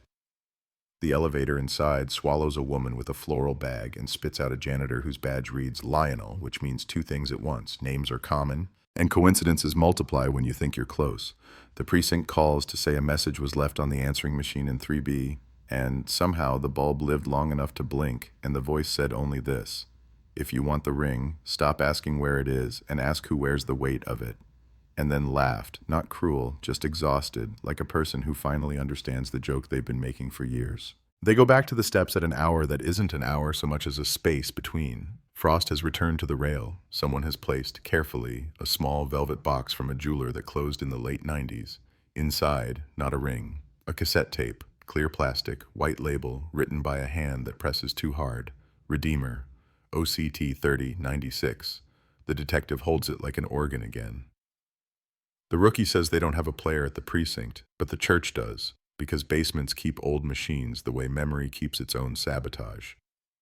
They thread the tape into a deck with buttons that stick and speakers that hum. The room fills with a hiss like a curtain being drawn. Voices bloom. Music muffled above, laughter that thinks it's safe, a door closing. Then Marcus's voice, softer than the city remembers, saying, "It's mine now, I'll carry it." And another voice saying, "No, you'll drown." Evelyn's breath somewhere in there. Lionel's stammer a few seconds later, the sound of a table being bumped, a ring hitting tile like a bell summoning something you don't want to meet, and then the sentence that will refuse to sit still for decades. I didn't do it, I just didn't stop it. The tape clicks. The church hums. The detective presses rewind because sometimes you have to hear a confession twice to understand it's not one. Outside, the river tightens under moonlight like a belt. The city turns in its sleep and clutches at blankets made of sirens and steam. The headlines form letters in the cold and wait at the mouth of morning. Cold case, mysterious tape, the night that won't close. While the story breathes and resists, insists on dragging them, step by patient step, toward the thing that is not a ring, not a phone call, not a scar, but a window everyone looked at and pretended was a wall. Morning opens its eyes and doesn't like what it sees. A cassette on a folding table, a church basement that smells like old sugar and wet wool, two detectives holding their cups like talismans while a tape recorder eats October 30th, 1996 in thin plastic inches. The hiss is a river, the clacks are stones, the voices rise again. Muffled laughter upstairs, chair legs scuffing, a door sighing shut, Evelyn's breath like paper, Lionel's apology the size of a coat pocket, and Marcus, the city's missing man, speaking in that careful register that tries not to wake the part of a room that remembers. The ring hits tile with a bell's bright nerve. Someone whispers, "Don't," and the machine gulps silence as if silence were proof. The detective closes his eyes to listen with the part of himself that believes objects confess when handled correctly. The rookie watches the spools turning like tiny wheels under a car that can't be saved. Outside, the first buses drag their tired voices through cold streets and headlines tighten their ties. Mysterious tape, church basement confession, ring like a siren. The organizer, not a preacher but a caretaker of thresholds, says the tape deck was donated by a man who swore he was done recording apologies. He says it lives behind the coffee urn because old machines know secrets about heat. He asks if they're done, and the detective shakes his head because you don't listen to a ghost once. You let it loop until patterns admit their patterns. Back to the beginning. The same door sighing, the same feet, the same sentence with resistance in it. I didn't do it, I just didn't stop it. There's a second voice, dry and threaded with smoke, that murmurs. That's what the river says every spring. A small laughter, not joy, more like a cough that learned rhythm. The rookie leans closer, hears the scrape of a match, the click of a lighter, the sound of a ring being lifted from tile and flipped once like a coin, because even then Chance wanted to feel consulted. It lands and someone says, "It's yours, Mark. You found it."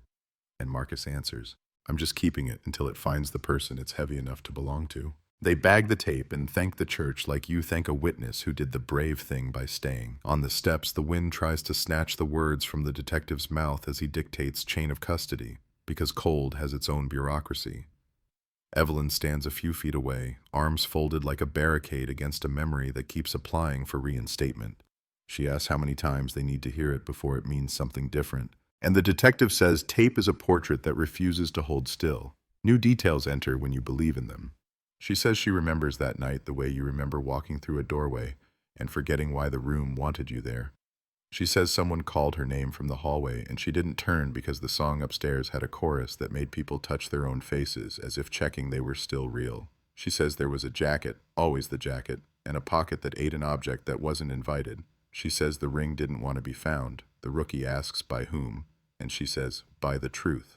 The pawn ticket is a relic with a new heartbeat. The lab lifts an imprint on the back, graphite ghosts from a note once pressed against it, 2 words that require a squint and a faith in handwriting. Tire fire. The detective tastes the city's bitter humor. There's a vacant lot near the plant where someone set a pyre of rubber the summer before the party, and for months after, the ground smelled like someone's bad decision.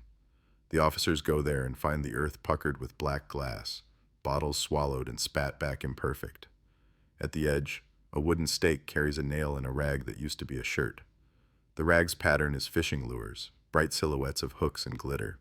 The rookie stares because the shoebox in 3B had a Polaroid of Marcus in that exact shirt, grease on his smile, hand up at the camera.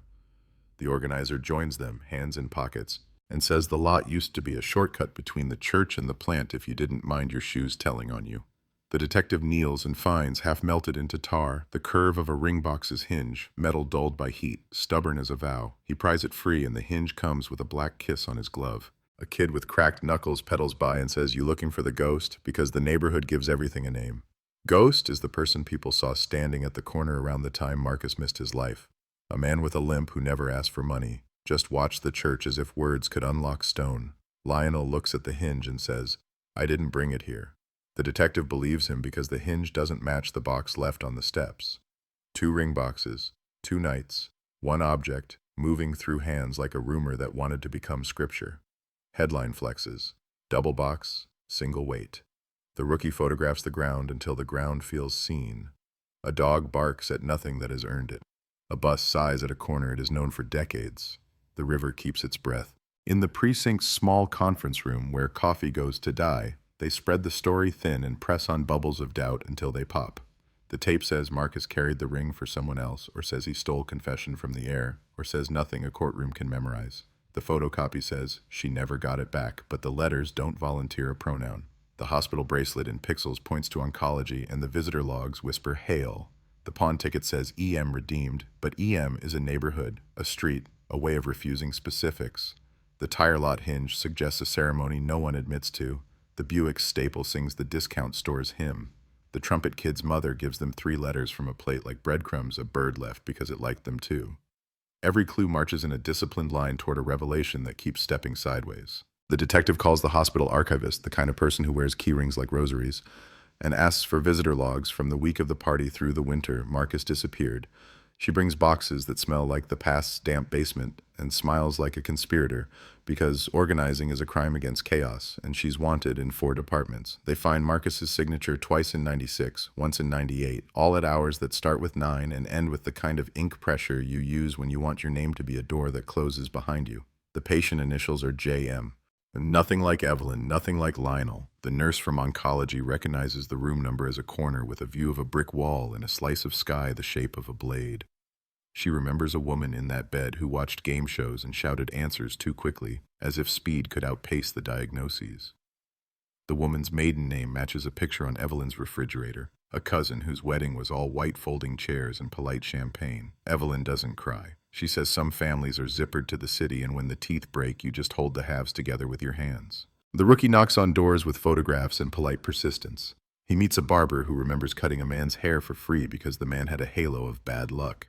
He meets a retired custodian who says he heard the ring before he saw it. He meets a bus driver who says 2 men boarded the night of Marcus's missing and didn't speak but held the pole with the same tight grip, like brothers riding a storm they'd agreed to. The bus log shows a stop at Mac, across from the pawn shop. The clerk's uncle nods like he's been expecting the city to return for his memory. He says the man who redeemed the ring had a scar and a politeness that didn't match the scar. He says the other man stared at a wall clock as if time were a freight train he could catch by squinting.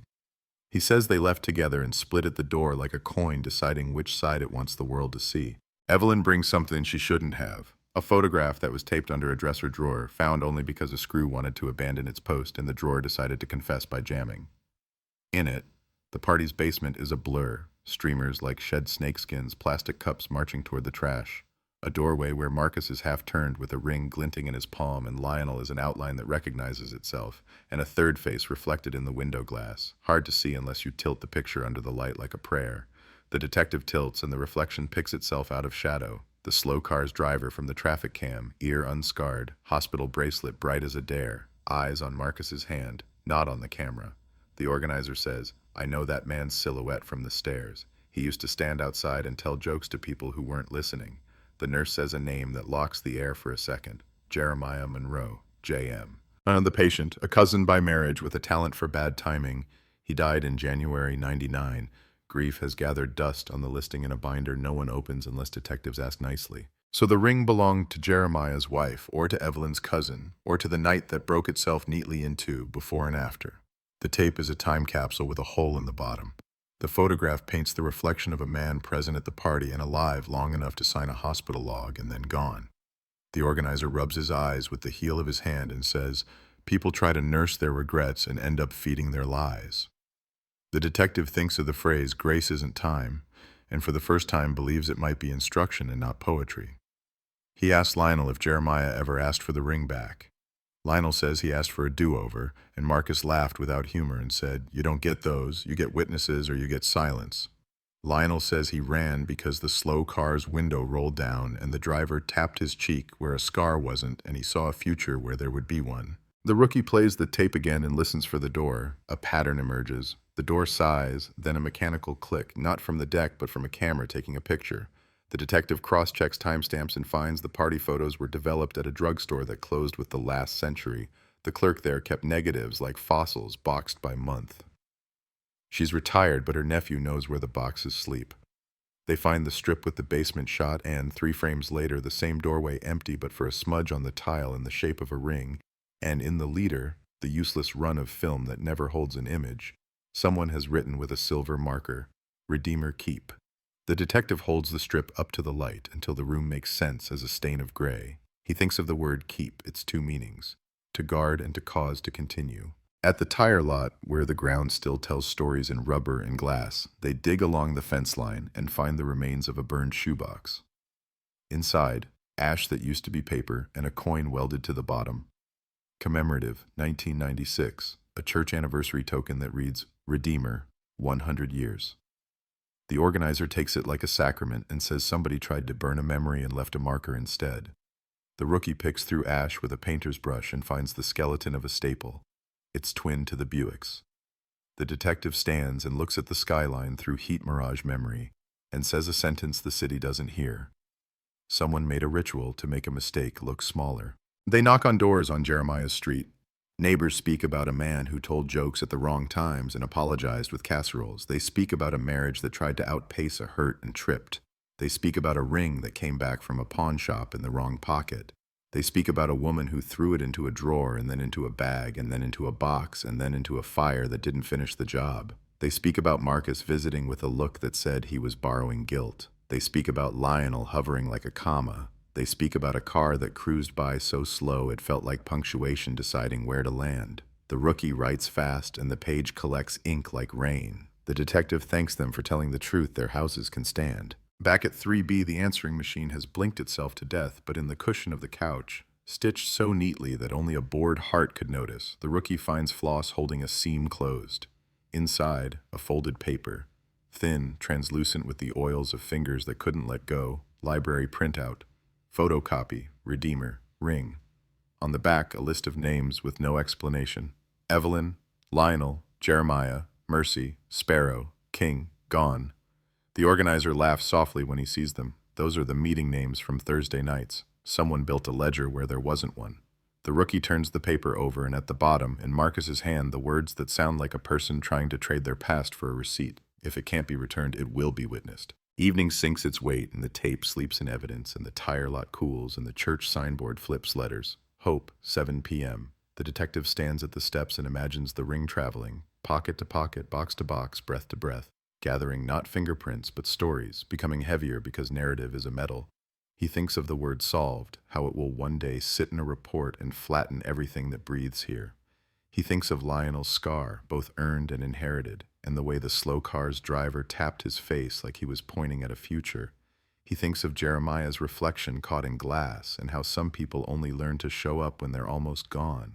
He thinks of Marcus's quiet, his careful hands, his insistence on carrying what wasn't his until it became his, until it made him a headline. The rookie asks, "What now?" and the detective points at the names on the paper and says, "We ask the living to testify to the weight, and we ask the dead to forgive our timing." The wind lifts and drops, a hand measuring fabric. The neighborhood's neon wakes up and pretends to be stars. The river shifts the belt another notch. The city arranges its noises into a lullaby for people who never sleep. And the story, not solved, not cold, not kind, threads itself through another night, pulling the detectives after it like a tide, toward the place where boxes burn but hinges remain, where tapes confess but not in words the law accepts, where a ring stops being jewelry and starts being gravity, and where tomorrow's headline leans forward, eager and wrong. Community waits for arrest as new tape emerges. The detective wants to correct it, wants to write instead. Community learns to carry what doesn't come back, and a man named Marcus Hale keeps his promise longer than a city expects any man to. Night shivers against the church windows until it remembers how to be morning, and the precinct hums with fluorescent pennants. The detective studies the list from Marcus's couch. Evelyn, Lionel, Jeremiah, Mercy, Sparrow, King, gone, as if the order might be a lock. He writes each name on a fresh legal pad line and underlines them with the blunt edge of determination, because sometimes stubbornness is the only tool that cuts. The rookie reads over his shoulder and asks if gone is a joke or an epitaph, and the detective says both, because the city is bilingual in grief. He points at Mercy and says we start with the person who left a smiley face on the discount store receipts, the one who sells staples to men who use them like stitches. The rookie pulls the jacket hood up against the kind of wind that straightens paper clips, and they head out before the coffee can grow teeth. Mercy turns out to be exactly her name and not at all what it promises. A woman with a grocery cart stroller full of paper, a scarf wrapped like a nun's memory, a walk that refuses to hurry. She used to count cash into drawers and draw circles in the margins when the math made sense. Now she sorts charity thrift donations behind a metal door that bangs like a gavel. She remembers Lionel's careful change and Marcus's shoulders that looked like they were holding up a porch roof. And she remembers a third man buying a frame with the stock photo still inside, a happy family no one knew, because he wanted a boundary to hang on his wall. She says he wore a hospital bracelet and a grin that apologized first. She wrote a smiley face on his receipt too, because she believed in equal distribution of gentleness. When the detective shows the basement photo with the reflection, she flattens it under her palm on a scarred table and nods like she's putting a lid on boiling water. Yes, Jeremiah Monroe, she says without drama. I sold him a frame once so he could pretend there was a picture he meant to put inside it. Grief misfiles itself like that. Sparrow is a tag sprayed under the 8 Mile underpass, and also a woman at Thursday nights whose hands never stop moving, counting other people's cigarettes, aligning flyers, folding chairs like maps. She says the party in '96 is a bird she can't keep from her windowsill because it knows where the crumbs are. She says Marcus walked her home afterward and carried nothing but the air around him, heavy as a brick. She says Lionel told jokes on the steps that made people pretend to laugh so they didn't have to look at the ring. She says Jeremiah showed up to group once wearing a suit jacket 2 sizes too big and a wedding band on a chain, then never came back except as a story people told while staring at the floor. She points at the names on the paper and draws lines with a nail that still has paint on it. Mercy sold the frame. Sparrow saw the ring. King kept the door. Gone is the thing they tried to make smaller by sharing. The detective watches her hands and thinks of metronomes for keeping time in rooms that want to run. King is a bouncer at a bar 3 doors down from the church, a man whose chest is a wall and whose voice is the polite note you leave when you move. He worked the door in '96. He works it now. He recognizes Lionel from the shape of the apology in his posture. He recognizes Marcus from the way his eyes always measured exits. King says he kept certain people out that night because the party wanted to be fun until it wasn't. He says Jeremiah floated in on someone else's shoulders, didn't drink, asked for water in a corner. He says a woman in a red coat, Evelyn before the sunglasses, argued with a friend about a jacket that ate and didn't return. He says the door closed on a shout that could have been laughter and could have been warning. He says when he walked the alley at midnight, he saw the ring on the floor of the basement through a window like a coin in a well, and he decided not to knock because he didn't have exact change for what would happen if he did. Gone is a wall in the tire lot painted with names. The paint peels and the names peel with it. The rookie reads them anyway, moving his lips. Jeremiah is there, added later in a smaller hand. Someone has written, under the list, we keep. Sparrow says she wrote that because the opposite of losing isn't finding, it's keeping. The detective takes a photo and the wind tries to tear it out of his hand. He holds tighter. Across the street, a laundromat with windows that remember everyone's socks has its ancient television tuned to a public radio fund drive. A DJ's voice, bright and familiar, cuts through the hum of dryers. October 30th, 1996. Midnight hour. Thanks to the Redeemer folks for dropping a flyer by. We'll spin one more before the top of the hour. A memory hooks him by the collar. The tape. The music upstairs. The detective feels detail click into place like a cassette button. The station kept logs. The station keeps everything because radio is a museum with a pulse. They drive there with the urgency of people who realize they can backdate a heartbeat. The station manager is a man who files time into plastic boxes and calls them history. He digs into a cabinet with labels that look like constellations and hands them a playlist. October 30th, 1996, 11:48 p.m.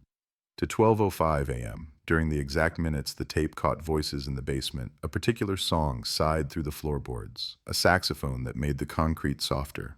On the tape, under Marcus's words, the saxophone breathes and someone upstairs sings off key. The rookie listens to the tape in the station's quiet and watches the same song on the log march by. Alignment is proof you can feel. It fixes nothing and changes everything. And the detective writes it. Tape timestamp corroborated by broadcast. When the rookie grins like a kid who just learned a trick, the station manager pats his shoulder and says, "Radio is good at ghosts. We invite them in every night and edit their stories for length." The hospital log with Hale ghosted under a crossout becomes heavier in the detective's pocket while he walks the oncology corridor, counting the squeaks in the floor like they're telling him where to stop. In room 412, 5 winters ago, a woman watched game shows and shouted answers too quickly. Her sister still volunteers twice a week.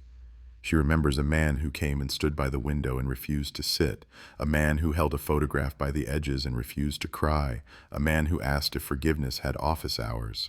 She remembers a hospital bracelet on the wrist of a driver who knocked on the glass from the parking lot below and pointed to his own cheek like Lionel said, and grinned like the kind of person who thinks consequences are tickets that only attach if the wind isn't blowing.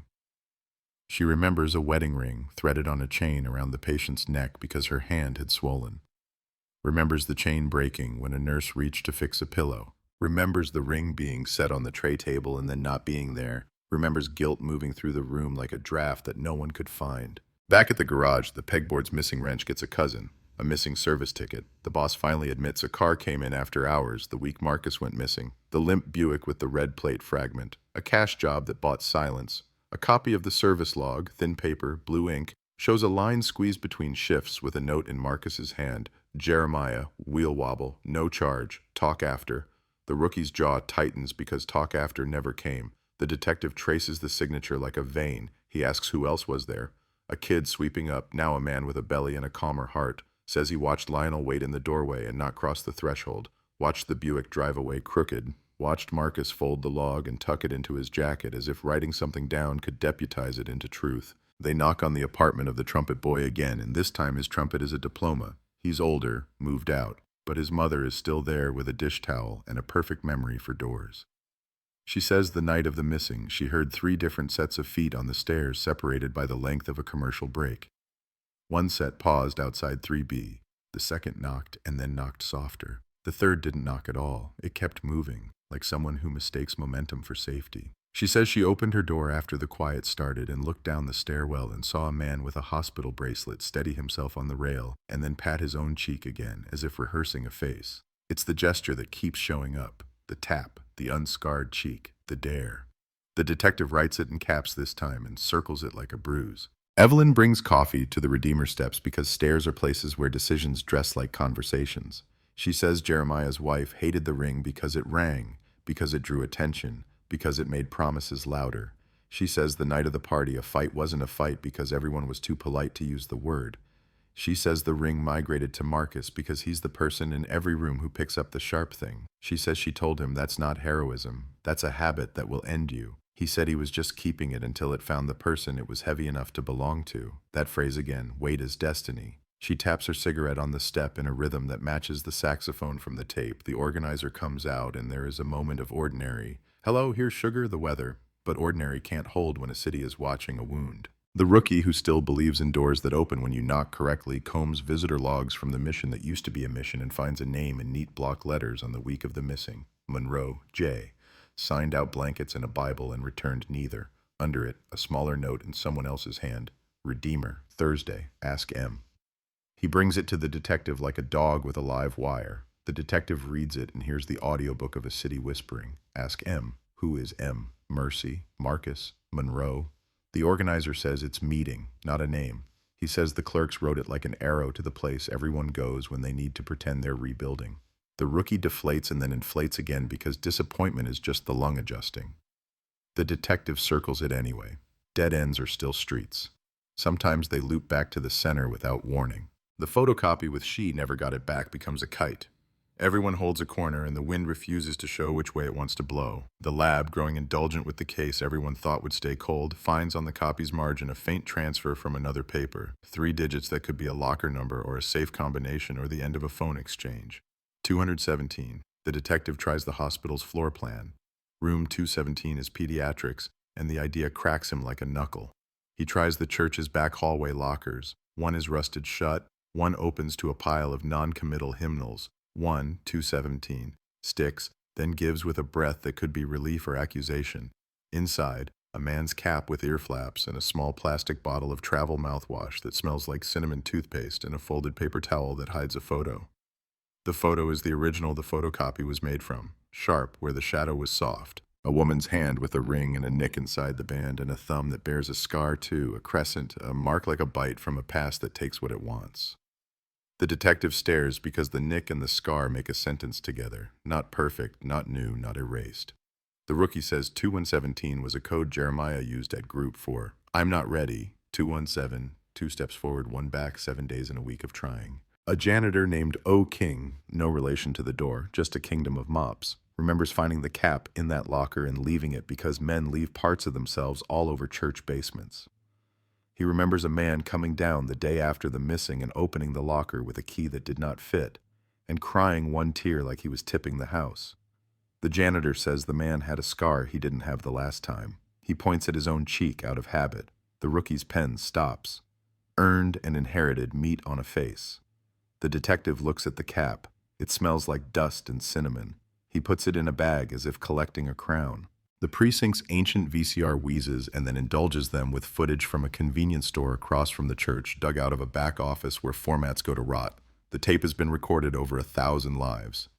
Still, at 5:47 a.m. the morning after the missing, a figure in a cap with ear flaps and a bandage on his cheek buys coffee and a lottery ticket, hands trembling like apologies. When he reaches for change, a photocopy slips from his pocket and flutters to the floor. He snatches it up with the speed of a man who's learned which papers are indictments. The clerk never noticed. The camera did. The detective doesn't pause the image because he knows pausing makes ghosts smug. He lets it move. He lets the man leave. He writes, bandage, post missing, copy in pocket. The rookie whispers, scar earned, and the air around the word agrees. They have enough to write a story that breathes. They do not have enough to write one that closes. The boss wants an arrest because bosses like verbs. The detective likes nouns, wait, ring, steps, tape, promise. He calls the DA, who asks for motive and means and timeline. He has means, a Buick that limps and a city of alleys. And he has timeline, a party, a tape, a hospital corridor, a step at dawn. And he has motive that isn't a crime, it's a compulsion. To return what won't be returned. To make a wrong thing less wrong by keeping it in motion until motion exhausts it. The DA sighs like a winter door.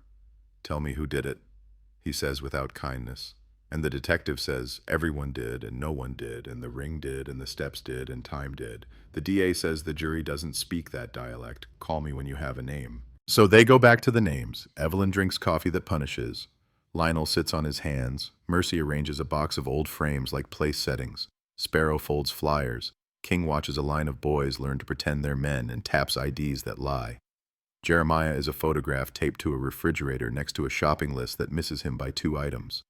Gone is a wall that adds and never subtracts. The detective lingers at the Redeemer steps at the hour when shadows are taller than their owners, and tries to imagine the one move, the one choice, that could have kept Marcus from becoming a headline. He can't. Marcus was always going to pick up the sharp thing. Some people are built like that. The rookie sits beside him and says, when they stamp solved in 27 years, what will they stamp it on? The detective says paper, always paper, and the wind lifts the corner of his notes as if to prove him right. A car rolls past too slow and they both stiffen. The driver taps his cheek where a scar might be if the story insisted on symmetry. He's just a kid mimicking a legend he's heard on the block. He laughs, apologizes through the glass, keeps going. The detective breathes. The rookie laughs too loudly because relief needs noise. The organizer steps out with 2 styrofoam cups and a question. What happens to weight when no one is strong enough to carry it? The detective says it becomes a landmark. The organizer says, then we'll put flowers on it. He tapes another paper to the board. If you have a ring or a story about one, come Thursday. Beneath, in smaller letters, Mercy will bring frames, Sparrow will bring chairs, King will watch the door, Gone will sit in the corner and nod. And the city, sirens and steam, unpaid light bills, automatic doors and consequences that insist on showing up, arranges itself for another night of not quite answers. The tape sleeps like a coiled hose. The photographs press themselves flatter as if they can hide in their own shadows. The ring somewhere sits in a drawer or a pocket or a box under a bed, heavy with the oils of hands that wanted to be absolved. The detective goes home without going home and stands in his kitchen that smells like old coffee and radiator heat and stares at a yellow pad that now reads like a prayer list. He writes one more line under the names, not a person but a sentence, the one Marcus wrote and folded into the couch. If it can't be returned, it will be witnessed. He underlines it until the paper thins and the wood of the table threatens to show through. Tomorrow, he'll ask another door to tell him something it doesn't want to. Tonight, he listens to the city's breath catch and steady. And he knows that somewhere a clock is blinking 12 and twalk, like a warning and a benediction in a headline that hasn't found its verbs. Thursday arrives like a dare pinned to the church door with a thumbtack. The flyer flaps and the wind reads it aloud. If you have a ring or a story about one, come Thursday. While the block pretends to be busy with other things. The detective stands at the bottom of the Redeemer steps as if counting them could make time obedient. The rookie brings a box of blank index cards and a pen that won't quit. Sparrow stacks chairs into rows that look like teeth. Mercy sets frames along a folding table like empty picture windows. King leans against the jamb and measures faces the way a chess player measures openings. The organizer plugs in the coffee urn and says grace like it's a neutral wire. The room fills the way confessions do, slow at first, then all at once, each person letting the others be brave for them. Headline drafts itself. Community speaks. Ring still missing. But the air disagrees. The air says weight has gathered and tonight it wants to be heard. They go low-tech because low-tech leaves fingerprints. The detective holds up an index card and says write a date, a place, and a sentence you can stand behind. He doesn't ask for names. Names already line the room. Mercy walks the aisles with a plastic tub and people drop their cards like tithes. Sparrow clips each one into a frame and props it along the wall so the testimony can look back. The rookie reads as he works, murmuring the way you read headstones. Oct 30 basement, ring on tile, Marcus said keep, and garage, wheel wobble, no charge, and hospital, window knock, bracelet grin, and tire lot, box, burned and didn't disappear, and steps at dawn, cap left on rail, not mine, and 3B hallway, 3 sets of feet, 1 laugh, 1 pause, 1 prayer, and pawn EM redeemed, hand shook, I stapled it to memory. A city lays itself out in frames and pretends it's art so it can stand to be looked at. Lionel sits near the back, still shaped like a comma, the sentence before and after him at war. Evelyn chooses the aisle because exits are not a theory. Jeremiah is present in photographs and in the way his name makes silence do a trick. Mercy adjusts a frame that tilts as if a detail inside it wants out. King steps forward once, forgets he's supposed to keep the door and stays. The organizer invites anyone to speak. Gon stands up, and Gon turns out to be a man whose voice you only notice when the song stops. He says he swept the tire lot the morning after the missing, found the burned shoebox and the hinge the detective already holds, found a coin welded to regret, and pocketed the coin because he thought talismans work if you believe hard enough. He says he's carried the coin in his boot for 2 years and his ankle learned the weight. He takes it out and sets it on the table like an organ. The organizer places it beside the tape deck as if the city's altar requires both sound and metal. The detective asks for the first time tonight if anyone has the ring. The question moves through the room like a light through fog. People shift. Chairs murmur. A woman rises from the 3rd row and says she hates jewelry, but she hates unfinished stories more. She goes by Sparrow's table and picks up a frame where her own writing waits. Basement. Looked down the door's window. Saw ring. Left it. I am sorry. Then returns it carefully. No ring. Another man describes a dream in which the ring is a drain, and everything circles it and falls. Dreams count here, the detective decides. It's all evidence if it makes the story hold still long enough to be studied. The rookie has an idea that's half hope, half math.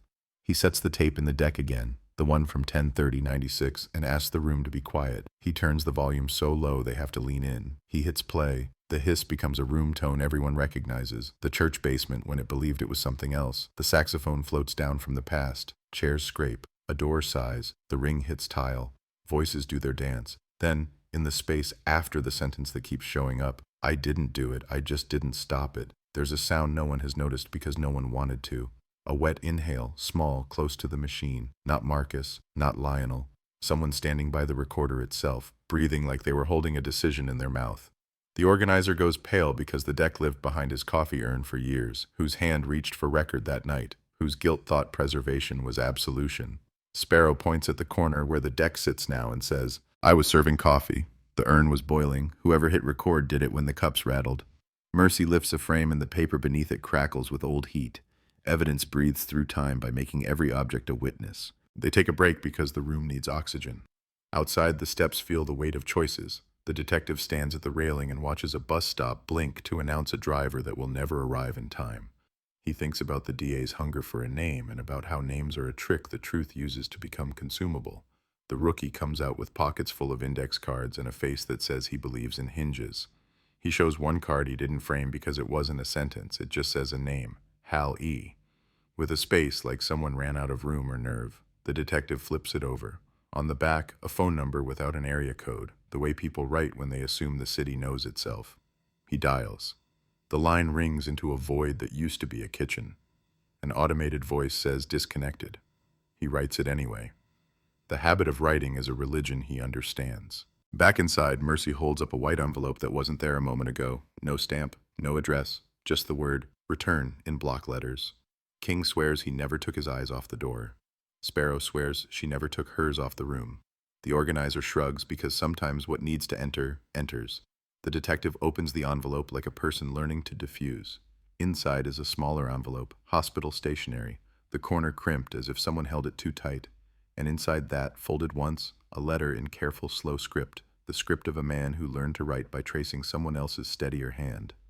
To the person who thinks the ring will save them, it won't. It just points to where the saving didn't happen. I took it to the steps. He said he would carry it. I let him. I left. I came back. It was gone. I did not take him. I did not stop him. I am sorry for the wrong thing. Signed, Jeremiah J. Monroe, dated November 2nd, 1998. The room absorbs the date. It's the day after the day Lionel waited for a man who never came. Mercy puts the letter in a frame, even though glass won't make it easier. Evelyn laughs once, the sound a snap you'd mistake for a broken chopstick. She says Jeremiah was always late, even to his regrets. She says the letter tells the truth and leaves the meat on the bone. She asks the detective what he does with an apology that doesn't come with directions. He says he files it in a box called Motive, and it grows lonely there. Lionel is quiet in a way that tallies. He's counting choices he didn't make and still owns. He stands and says he will tell the part the letter won't. After the window knock, after the grin, after the bracelet flashed, he went to the plant fence and hid, because that's what his habit knows. He saw Marcus walk the sidewalk like a man trying to learn to float. He saw the slow car circle and the driver tap his cheek as if asking, "Do you recognize me yet?" He saw nothing violent, nothing cinematic, just a conversation that looked like a handoff and a silence that looked like a goodbye that wasn't granted. He waited until morning and came back with a ring that had not been there when he left. He doesn't know who put it down and who picked it up. The room believes him because guilt is the one thing you can't counterfeit. The detective threads another piece. The convenience store footage of the man with the bandage buying a lottery ticket at 5:47 a.m. He projects it on a wrinkled sheet because the precinct doesn't loan out belief. The room watches the figure's shoulders. The bandage is thick, medical tape over gauze, not a bar fight trophy. Mercy whispers, "Hospital." The nurse from oncology, who has been standing at the back like a sentinel, steps forward and says the tape on that cheek is the kind they used on Unit 4 the week we ran out of the hypoallergenic kind. She can tell by the crosshatch. She's not guessing. It's the small things that will save you or indict you. The detective puts the unit log beside the video, the one with Hale ghosted under a crossout. He doesn't say the word coincidence because the room would push him down the steps. A man stands at the door and doesn't come in. He has the posture of someone who believes rooms belong to people braver than him. King leaves his post, walks to the threshold, says the word, "we," and the man lets the word pull him. He is mid-40s, soft in the jaw, eyes that store weather. He says he used to run the bar register where King still works the door. He says he kept a tab the night of the party because someone didn't have cash, and he thinks receipts are a liturgy. He brings out a shoebox, and inside, a bookkeeper's treasure, carbon copies from '96 that survived because paper likes other paper. He flips to Octi 30, 1996, and points to a tab paid at 12:03 a.m. by J. Monroe with a note Marcus wrote across the total. No charge, redeem tomorrow. The room makes a noise you only hear when a puzzle admits it has an edge. The detective copies the note in his own hand, the way he takes photographs of words by writing them. The rookie looks like he might ignite purely out of connections. It would be cleaner if the next thing was a confession with a name that matches a charge. The story denies them that. Instead, the man who brought the shoebox takes a deep breath and says, after the party, he saw Jeremiah cry at the alley mouth and promised the heir he'd give the ring back. He says he saw Marcus take it, say, "I'll carry it until you can stand upright." He says he watched a silhouette in a slow car watch them both, and he thought nothing of it because that night everything watched everything, even the river. He says the next day a scar appeared on a face and a seat at the bar stayed empty and the tab with the words "Redeem." Tomorrow sat on the register like a dare until he slid it into a shoebox to prevent it from deciding his day for him. The organizer brings the meeting to a hush and suggests an inventory, not of objects, those fail, but of vows. Each person with a frame reads their sentence. The detective reads the letter again because some truths need to be walked past twice. The room leaves the steps quietly, as if loudness would wake the part of the city that punishes honesty. Outside, the detective finds a small square of velvet under the rail. Ordinary trash, probably, but velvet whispers box in a voice he can't ignore. He unfolds it and finds nothing but lint and a single hair threaded with glitter. Mercy laughs and says the discount store sold velvet scraps by the pound to people who made jewelry look real. The rookie puts it in a bag anyway. Obsession is a hand that can't unclench. In the car, the detective stares at the letter's date again, November 2nd, 1998, and thinks about the word solved sitting in a future report. He thinks about how solved is not the same as returned. He thinks about Marcus's line, if it can't be returned, it will be witnessed, and he wonders if witnessing is a sentence or a cure. The rookie says he can't shake the sound on the tape, the tiny breath near the machine. A person close enough to touch record, a person brave enough to keep. The detective looks at the deck in the rearview mirror and sees his own face reflected around buttons labeled play, stop, rewind. The city, in the humble glass of a church basement appliance, stares back and refuses to rewind to before. They drive to the plant because the plant is the place where decisions go to echo. The fence rattles, the wind speaks fluent elegy. In the gravel near the phone, a small curl of medical tape like a shed skin catches on the detective's cuff. He peels it off carefully. It has a print that will never speak and a smear of cinnamon that will. The rookie holds the tape like a fossil. Behind them, the river chooses darkness and keeps it. Across it, lights stipple the cold like punctuation. The detective says, tomorrow we go to the DA again, but we don't bring an arrest. We bring a wait. The rookie says he'll ask for a name. The detective says we bring him a headline instead. Ring points to hospital visitor. Tape confirms party timeline. Community frames their dead. The rookie says that's not a name. The detective says not yet. And Detroit, sirens and steam, automatic doors and unpaid light bills. The sounds of men promising to change to rooms that echo back. Spreads out for the night. The church turns off its sign one letter at a time. Hope becomes ope, becomes PE, becomes E, and then nothing. And still the steps remember. The envelope with return written on it lies empty on the passenger seat like a mouth that has finally said its piece. The cap with ear flaps lives in an evidence bag that smells like dust and cinnamon. The coin from the burned box cools on a folding table. Mercy stacks frames. Sparrow locks the back door. King watches the last face leave and nods. The organizer unplugs the urn. Lionel stands outside and practices breathing as if he could learn a new way. The detective goes home to a kitchen light that flickers and chooses, for once, to leave it like that, because a steady bulb would be a lie. On his table, the yellow pad waits. He writes, if the case is solved, it will be because we chose to keep, not because we forced a return, and underlines it until the wood underneath remembers the pressure and the city, for a minute, goes quiet enough to hear that tiny breath on the old tape and pretend it's just the room settling, not someone standing close, making sure the record is on. Morning smears a tired light across the precinct windows, and the detective carries yesterday's frames into the conference room like a person moving ghosts from one shelf to another. Mercy's handwriting stares from glass. Sparrow's neat panic rides the margins. King's tidy block letters hold the door again. The DA will want a name at 9, a motive at 9:05, and a photograph for the press at 9:15. And the detective has a timeline that breathes but refuses to sit. He lines up the frames the way a mechanic lays out parts of an engine he's rebuilt from memory, knowing one bolt is still under the seat where hands can't reach. The rookie flips a frame over and presses on the backing board, a habit from a childhood of borrowed pictures, and hears a small rattle like a sentence trying out its punctuation. He taps again, and the rattle answers. He looks up with a face that says either miracle or mundane, and the detective, who has learned to treat both the same, says, go ahead. The frame is cheap, the kind Mercy said she sold by the carton to people who wanted their walls to make promises. The metal tabs bite the rookie's nail and then surrender. He peels the craft paper back and finds cardboard that smells like a thrift store in November. He lifts it, and the thing that has been traveling for years blinks in the light like it doesn't remember how. A ring taped to the back of the stock photo with a square of medical tape cross-hatched the way the oncology nurse swore their winter stock did. A nick inside the band like a tooth mark, a fine glitter hair caught under the adhesive. The same glitter that dusted the velvet scrap the detective bagged from the steps. The room changes shape without moving. The detective doesn't touch it. He breathes around it like it's a candle he refuses to blow out. The rookie says nothing because some finds announce themselves.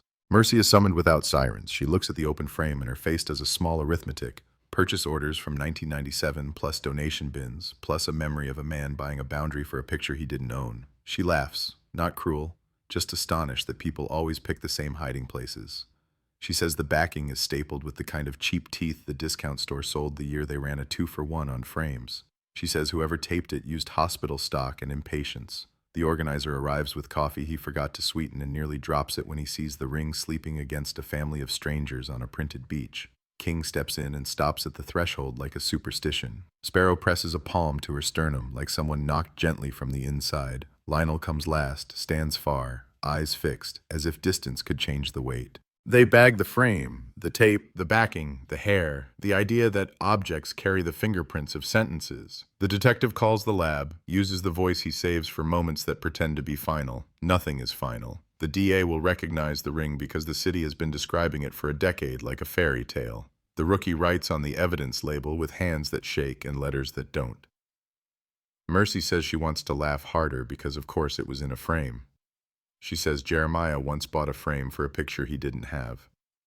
She says she used to staple things shut when she didn't want them to fall out of the world. 9 o'clock. The DA's office smells like citrus and deadlines. Framed degrees line up on the wall with the confidence of people who never met a tire fire. The detective lays out the story without poetry because this room punishes metaphor. Party, tape, saxophone, ring on tile. I didn't do it, I just didn't stop it. Pawn ticket, EM. Discount store staple, slow car, hospital bracelet, hail ghosted on the visitor log, convenience store bandage, cinnamon toothpaste, the letter dated November 2nd with return in block letters, the frame with the ring taped under a stock family smiling at a fake ocean. Motive, return as compulsion, witness as currency, means a car, a city that knows how to hide in itself. Opportunity, an alley, a church, a step at dawn.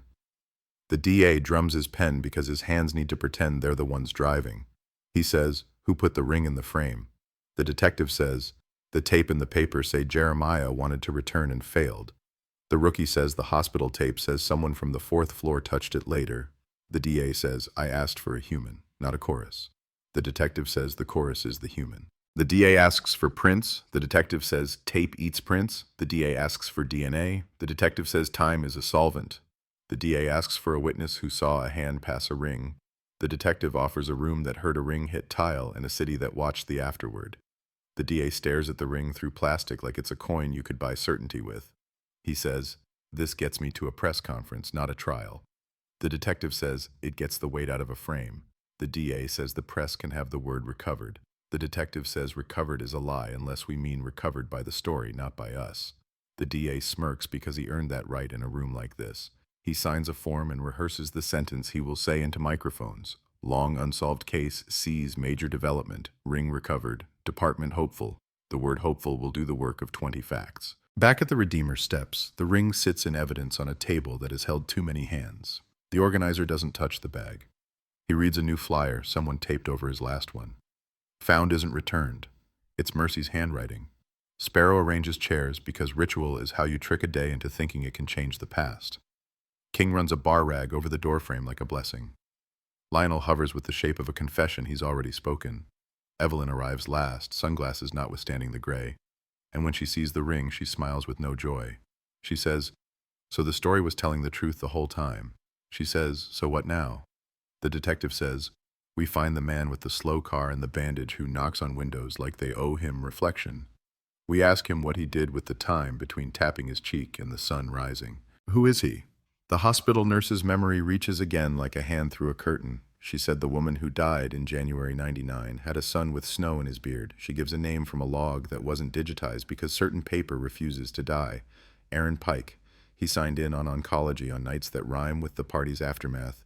He borrowed a pen that never went back. He wrote his name honest once and then learned to cross it out. The rookie runs the name and the city gives him 5 wrong men and 1 right one. A man in the licensing database who failed an emissions test in a Buick, a man who paid cash, a man whose address is a mailing box attached to a liquor store with righteousness in its name, the same store where the proprietor tacked a note. Tell him I forgive him for the wrong thing. The proprietor remembers Aaron buying toothbrushes and scratch-offs, remembers Jeremiah's and Marcus's orbiting the same fluorescent moons, remembers the kind of man who taps his cheek because a rumor told him that's how you haunt a story. They go to the liquor store lot and wait in a car that thinks too loudly. They have no warrant because they have no crime that fits in the DA's mouth. They have a ring in a bag and a city in their teeth. They watch the door for a face that would recognize a hospital bracelet by touch. Aaron Pike appears with the posture of a man who was born tired. He buys a brown bag with a bottle like a coda and a roll of medical tape as if he's rewinding a night. He steps into a wind that slaps cheeks into color and sees himself mirrored in the precinct car's window. He taps his face without thinking. The rookie sucks in a breath the way a tape does. The detective gets out slow, hands where insult can't find them. He says Aaron's name like a person saying his own. Aaron flinches and then doesn't. He squints at the bag the detective carries like he can see through plastic. He says, "If you found it, I don't want it." The detective says, "What did you want?" Aaron says, "To return something that wasn't mine and make it count as penance." He laughs without sound when he hears how that line sits in the air. They sit on the Redeemer steps because this city thinks stairs are safer than rooms. King is 10 feet away, pretending to be a door hinge. Mercy has frames stacked but not put away. Sparrow holds a flyer like a nervous bird. Lionel sits 2 rows back, forehead against the cold rail. Evelyn smokes in the kind of off-rhythm that means she's counting. Aaron looks at the ring in the bag and his head tips the way people tip to read names on graves. He says he hated that ring. He says his mother called it a shackle on a good day and a dare on a bad one. He says Jeremiah asked him to bring it back to the person it belonged to, and he said no because he was mad at the wrong universe. He says the night after the party, he drove slow because he wanted to be seen being decent. He says he tapped his cheek to say, "Remember me as the man who showed up, not the son who runs late." He says he cursed Marcus because Marcus looked like a man who could carry a thing forever, and some of us need other people to be better than us, so our excuses can sleep. He says he didn't hurt Marcus. He says he followed him until the Buick hiccuped, and then he kept driving in loops because he liked the way tires on old concrete sounded like applause. The rookie wants to be angry. The detective has learned the city distributes guilt the way it distributes flyers, too widely, on paper that tears in the rain. He asks Aaron about the bandage. Aaron touches his cheek like a man checking if a story still fits. He says a nurse's fingernail cut him when she pulled a bracelet too fast. He says he put tape over it and forgot to change it because grief doesn't give homework extensions. He says he taped the ring into a frame because he thought hiding it behind a happy family was irony that would teach him something. He says he donated it in a box that said, "Return," because he didn't trust himself to bring it to the steps and not stand there shaking like a man expecting applause for finally doing one small right thing. The organizer takes Aaron's bag and sets it beside the letter dated November 2nd, 1998, like pairing wines. Mercy puts the ring on the table and the frames behind it like a gallery of failed exits. Sparrow says, "So it was you and it wasn't you." Aaron says that's every sentence I've ever said. Evelyn does not forgive him because she isn't a machine. Lionel says nothing because sometimes the most decent noise you can make is silence. The detective writes Aaron Pike in his pad and draws a line to Jeremiah, a line to Hale, a line to Ring, a line to hospital tape. The shape that emerges looks like a neighborhood, not a conspiracy. The DA calls like a man checking the scoreboard. The detective says the ring was in a frame, and now it isn't. He says the man who taped it there didn't kill anyone. He just failed to be the hero of his own story. The DA says failure to be heroic is not a felony. The detective says he's writing a different statute for the city itself. The DA laughs and asks when he can have a photo. The detective hangs up and lets the phone cool beside the ring bag. He doesn't take a picture because cameras flatten breath. He looks at the steps and thinks about the word solved sitting in a drawer in 2025 like a smug coin. He wonders if solved is the right word or if kept is better. There's still a gap. The hours between a slow car circling and a morning with bandages and coffee. Marcus missed. The city still owes him a line that isn't an epitaph. The rookie circles back to the tire lot because habits are compasses. He kneels where the burned shoebox left its ash and finds a thin seam of glass caked with tar and dirt. Melted bottle and gravel fused into something that used to be molten and now is stubborn.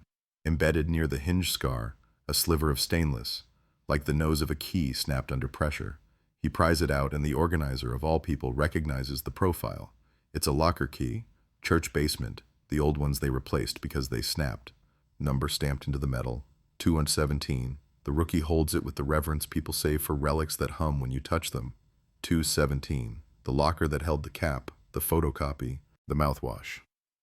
Someone snapped this key and then burned the rest. Someone tried to make a line break where a paragraph wanted to keep going. They try the broken key in the 217 lock anyway because stubbornness writes its own manual. It goes in, stutters, stops at the exact spot where a story would. The organizer says there used to be a spare pinned to the bulletin board. Sparrow pulls down a flyer from 98 that's been hiding another layer of cork. Behind it, caught by a push pin that has remembered its assignment longer than it should, a key that matches the profile. It turns. The locker opens like a throat clearing. Inside, not a ring, rings don't repeat, but a cassette case with no tape, empty, labeled in the same blunt script as the photocopy. Redeemer, keep. Under it, a rubber-banded stack of blank index cards, and on the top one, a sentence that stops the room without raising its voice. If you found this, don't look for me. Look for the person who doesn't sleep. Schwa. It's Marcus's hand. Evelyn leans on the locker because the floor has opinions. Lionel closes his eyes because some sentences put a weight on the shoulders that fits and hurts at the same time. Who doesn't sleep? The trumpet boy's mother said 3 sets of feet, 1 laugh, 1 pause, 1 prayer. The convenience store tape shows a man at 5:47 a.m. purchasing a lottery ticket because hope is a reflex. The nurse said a son knocked on a window below a room where a woman watched game shows too fast. The garage log says, talk after. The bar tab says, redeem tomorrow. The apartment's couch kept a list with King, Sparrow, Mercy gone. The detective stands among these nouns and hears the city pronounce a name that is not a person but a condition. The insomniac who keeps rooms running. The janitor with the mops and the keys, the one whose badge reads O. King. He found the cap. He saw the locker. He let a man cry, 1 tear in the hallway day after. He has access to doors nobody else touches when the building sleeps. He is the one who does not sleep. They find him in the boiler room that talks to Winter. He holds a wrench like a priest holds a candle. His eyes are red in the corners because steam erases the edges of waking. He looks at the broken key and nods in a way that says he's seen one break like that. He looks at the cassette case and shrugs because everyone keeps empty things when they can't throw away the shape of what mattered. He says Marcus handed him a copy of the tape 1 week after the party and said if anyone wants to rewrite it, tell them the deck is behind the coffee. He says Marcus told him he'd keep the ring until it found the person it was heavy enough to belong to, an O. King said that sounded like making your back at church. He says he saw a man with a bandage buy coffee at dawn and he handed him napkins and watched him shake, anger or cold, he couldn't tell.